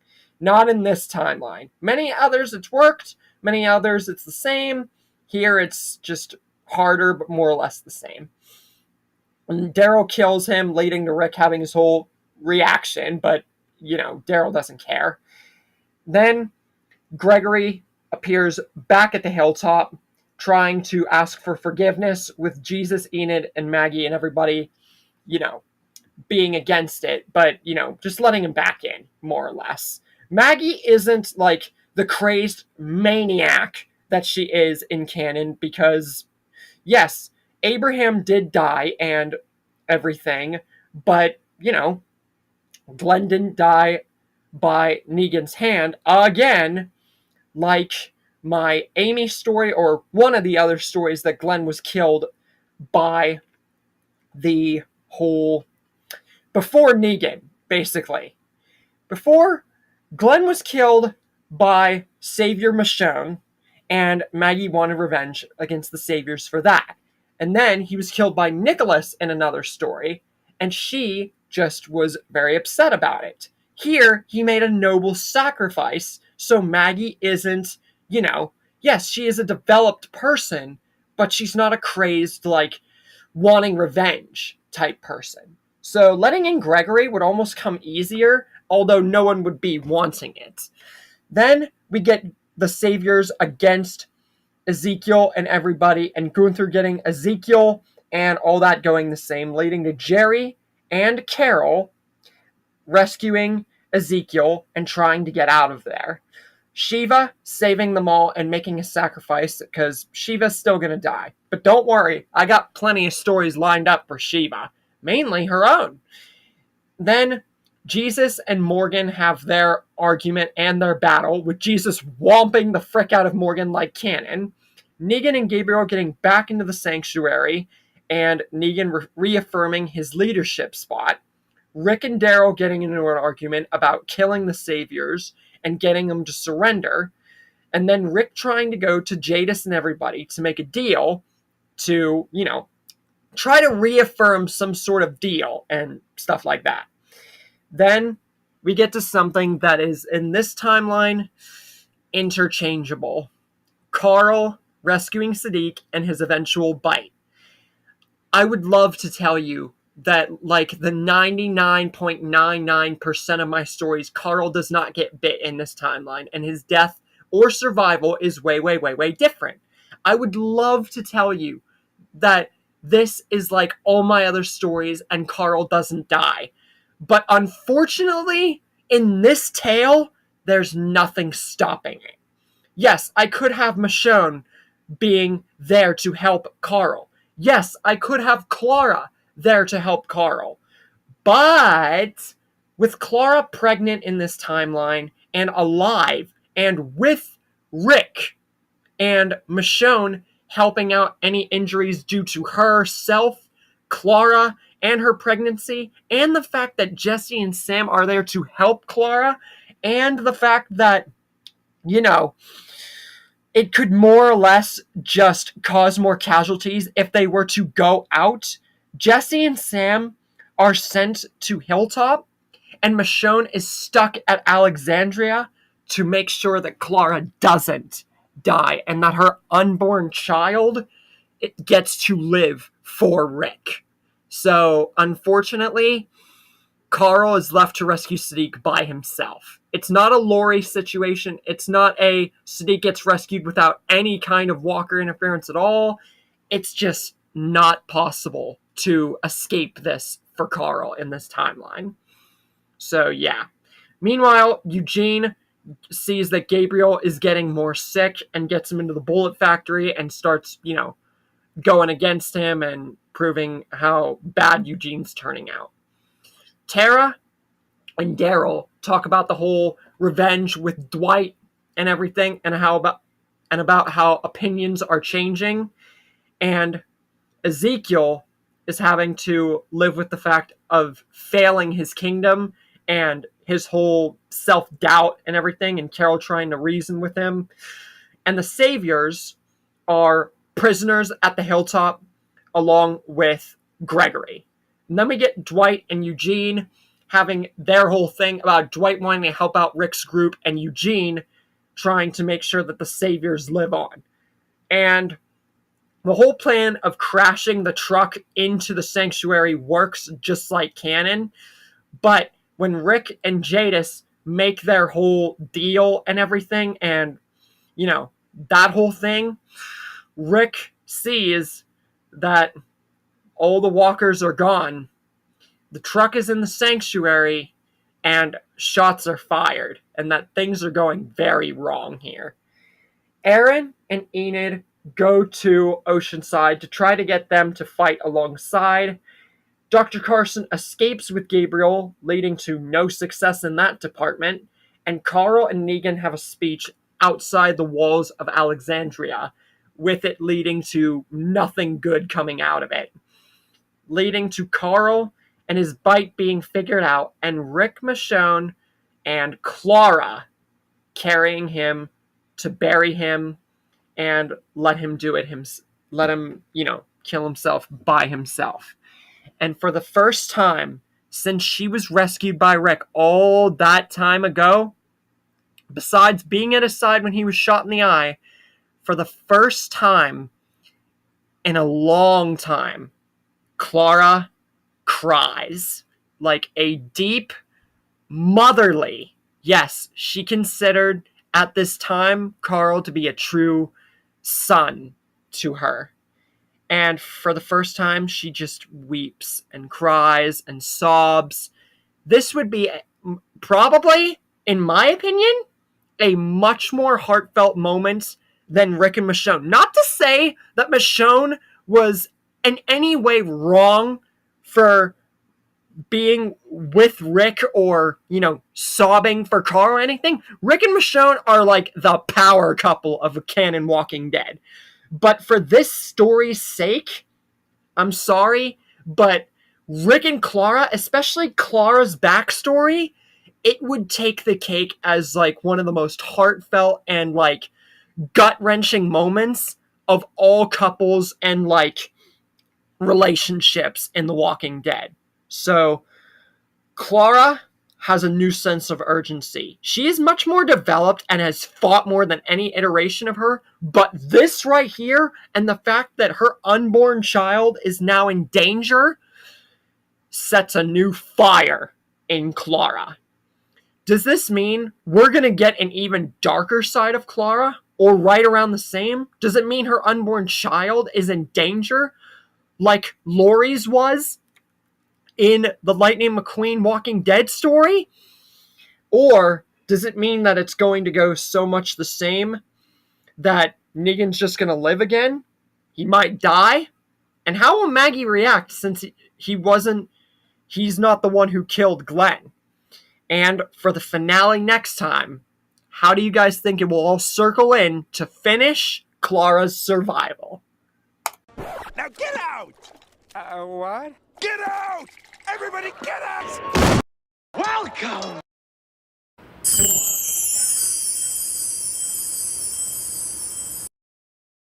Welcome to the Omniverse of Nick and the finale to What If Clara Survived. Before we get into it, be sure to check out the Omniverse's homepage, where our channel mascot Omni will direct you to the Discord, both Google Docs, as well as everything else the Omniverse has to offer, along with smashing the like button, subscribing to the Omniverse of Nick, sharing the Omniverse around and turning on all Omniversal notifications, and commenting future requests and expectations in the comments section.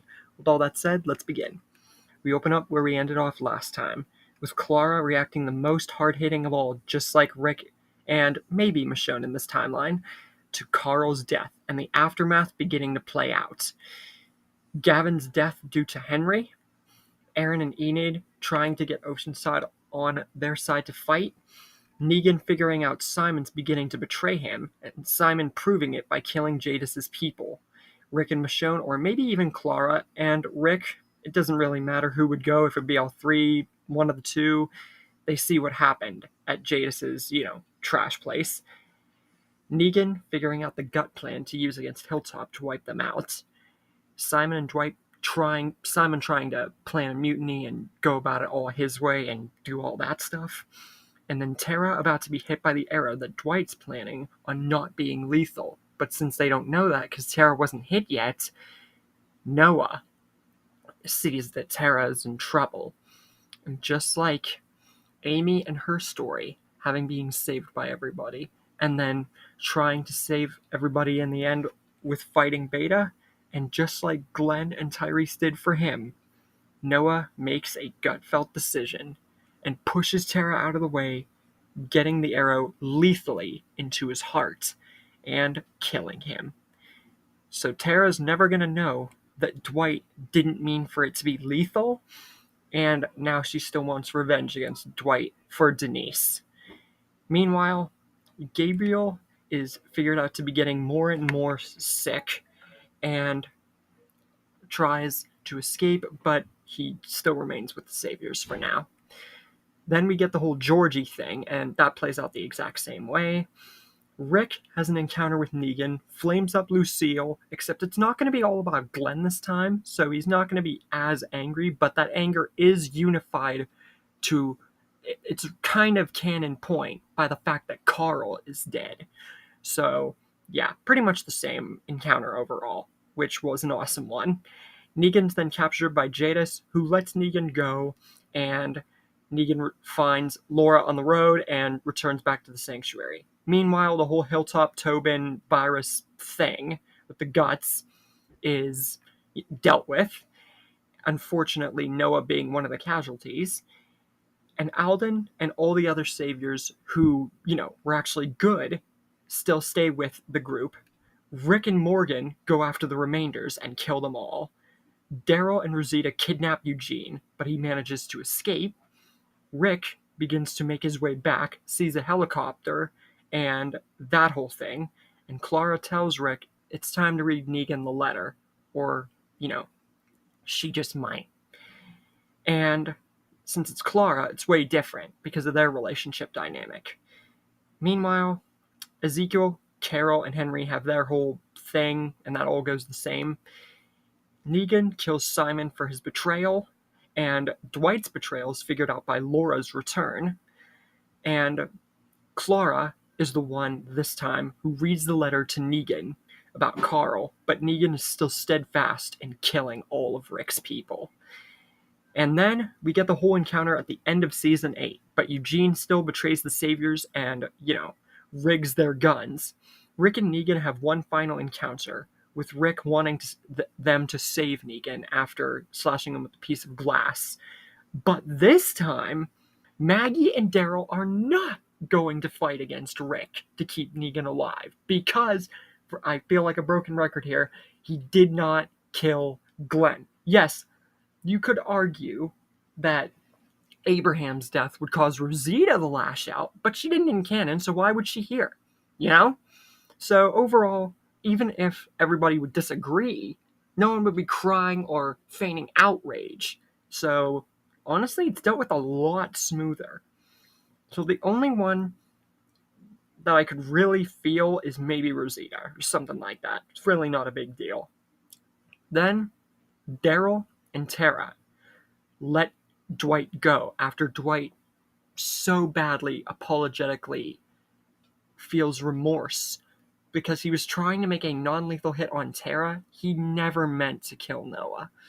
And he feels now even worse after Denise, after Daryl, after this.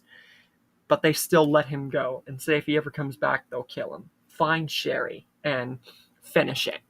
So, yeah, they let him go. Season 9 is introduced, and Clara has the baby that she had. And it's a girl.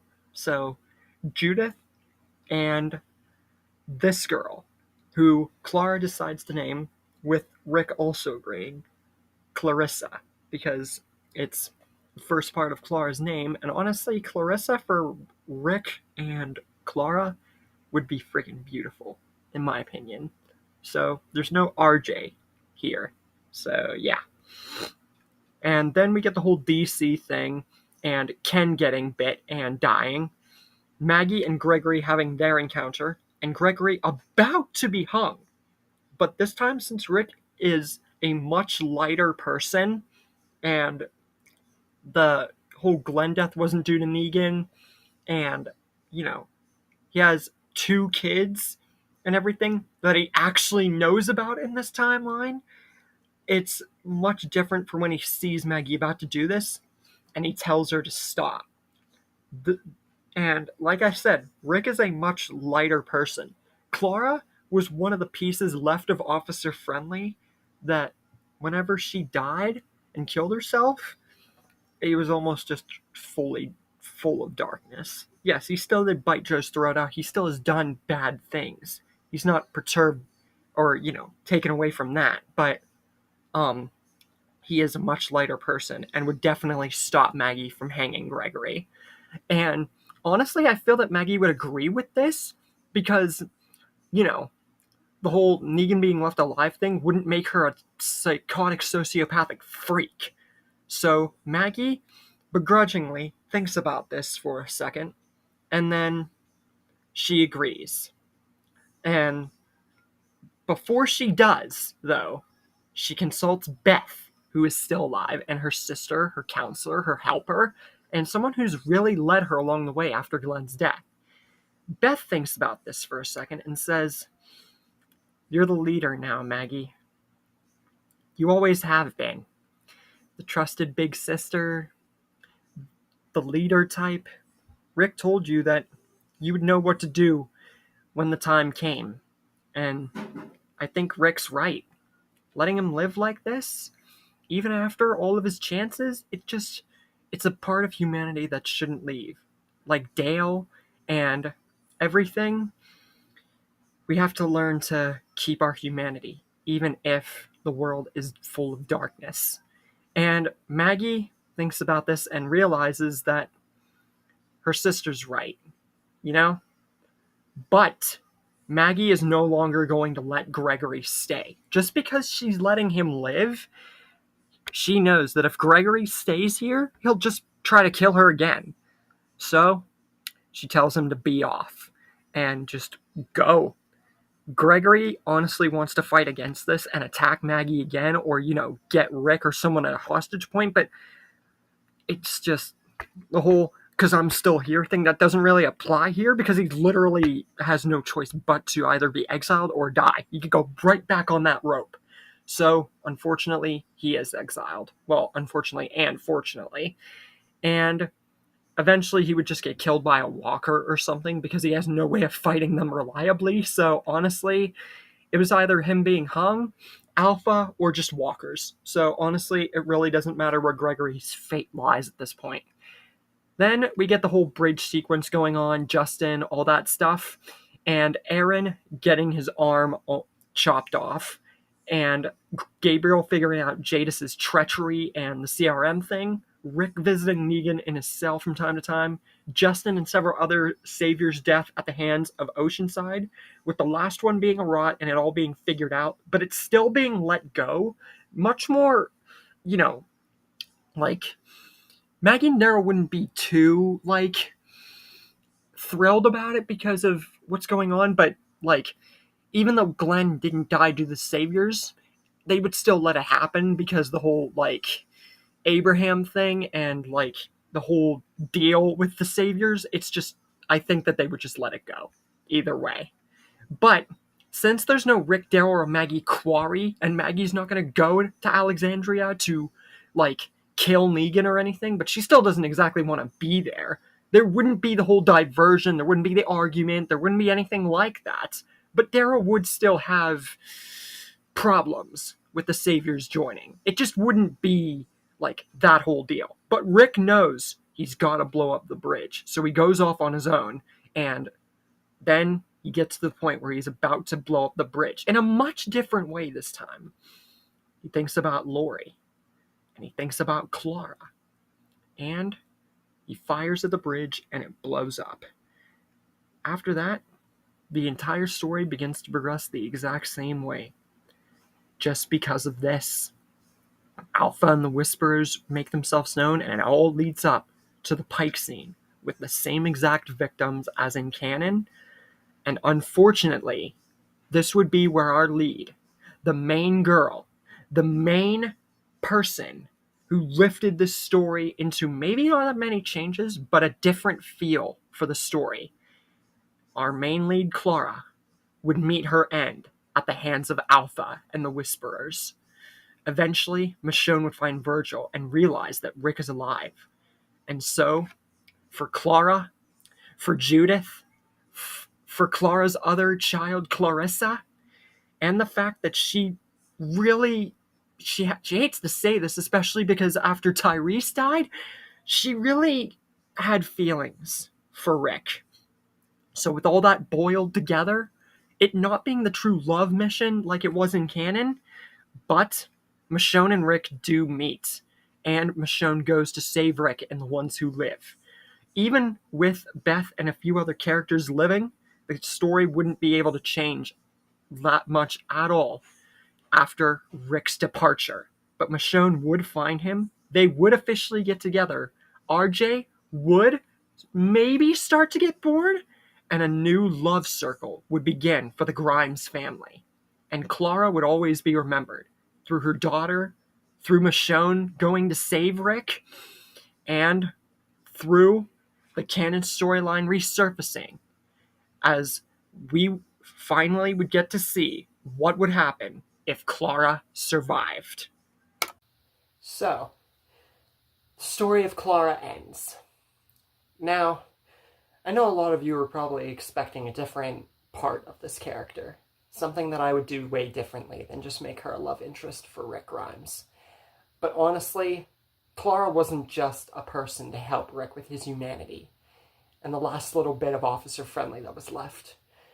She was someone that hit home with Rick, and that could have very well meant something for her, especially considering the reaction after she took her own life and what it led to afterwards. Clara was special. Someone who was an misrepresented and underutilized and misunderstood character. Someone like Gargiulo who could have done way more, but didn't. And as for Clara, she did do while a lot of the story went exactly the same and circled to completely having no changes at all, the lasting effects is what really matter. Clara's love interest relationship with Rick and changement of her own dynamic would lead to a spawn that is different from the original canon timeline. Because by the time that Rick and Michonne do get together, it's during The Ones Who Live, and it's not the couple dynamic that it was. So it's even harder for Rick to come back. But he does get to. Everything else goes exactly the same. The only lasting effects that Clara had was up until Noah and Tyrese were no more. They were the lasting effects that really set in the tone for everything. Because Clara, like characters like Amy, characters like Gargiulo, characters like there are a lot of characters that don't have lasting effects. Amy, barely anybody survived from in canon. For Gargiulo, it really came down to what happened next. And honestly, with Clara, Season 8 was the closing act into Season 9, what would lead into what would happen from Rick and Clara's characters from there. Because she was already pregnant. And I could have done Rick Grimes Jr. or, something like that. But like all my other stories, especially what the episode you're about to see, closing the Walking Dead Carsverse with Thunder, I have done far too many guys for the Grimes family. So I wanted to make Clara's role in this story much more than just a character, and much more than just a love interest. A truly monumental character. So Clarissa, that is top tier freaking thinking for that dynamic for Clara. And by the time they would return, Judith and Clarissa would greet them. And Rick and Michonne would be the ones to fully complete the Grimes family with Michonne's entrance after Tyrese died back in Season 7. And As for Jessie being a lone love interest and just being alive, she most likely, like Sam, would get killed by the Whisperers, like I said. They were just around to really help Clara. After Rick didn't get with her, there wasn't really a direction for her character, so I kind of just left her as a side necessity. And as for Noah, for those of you who saw that I did way more with Noah than I ever did, even though I've had him, multiple others like the Sophia McQueen and Madison Rick stories live for super long periods of time just to be side characters, you might be wondering why I did this with Noah.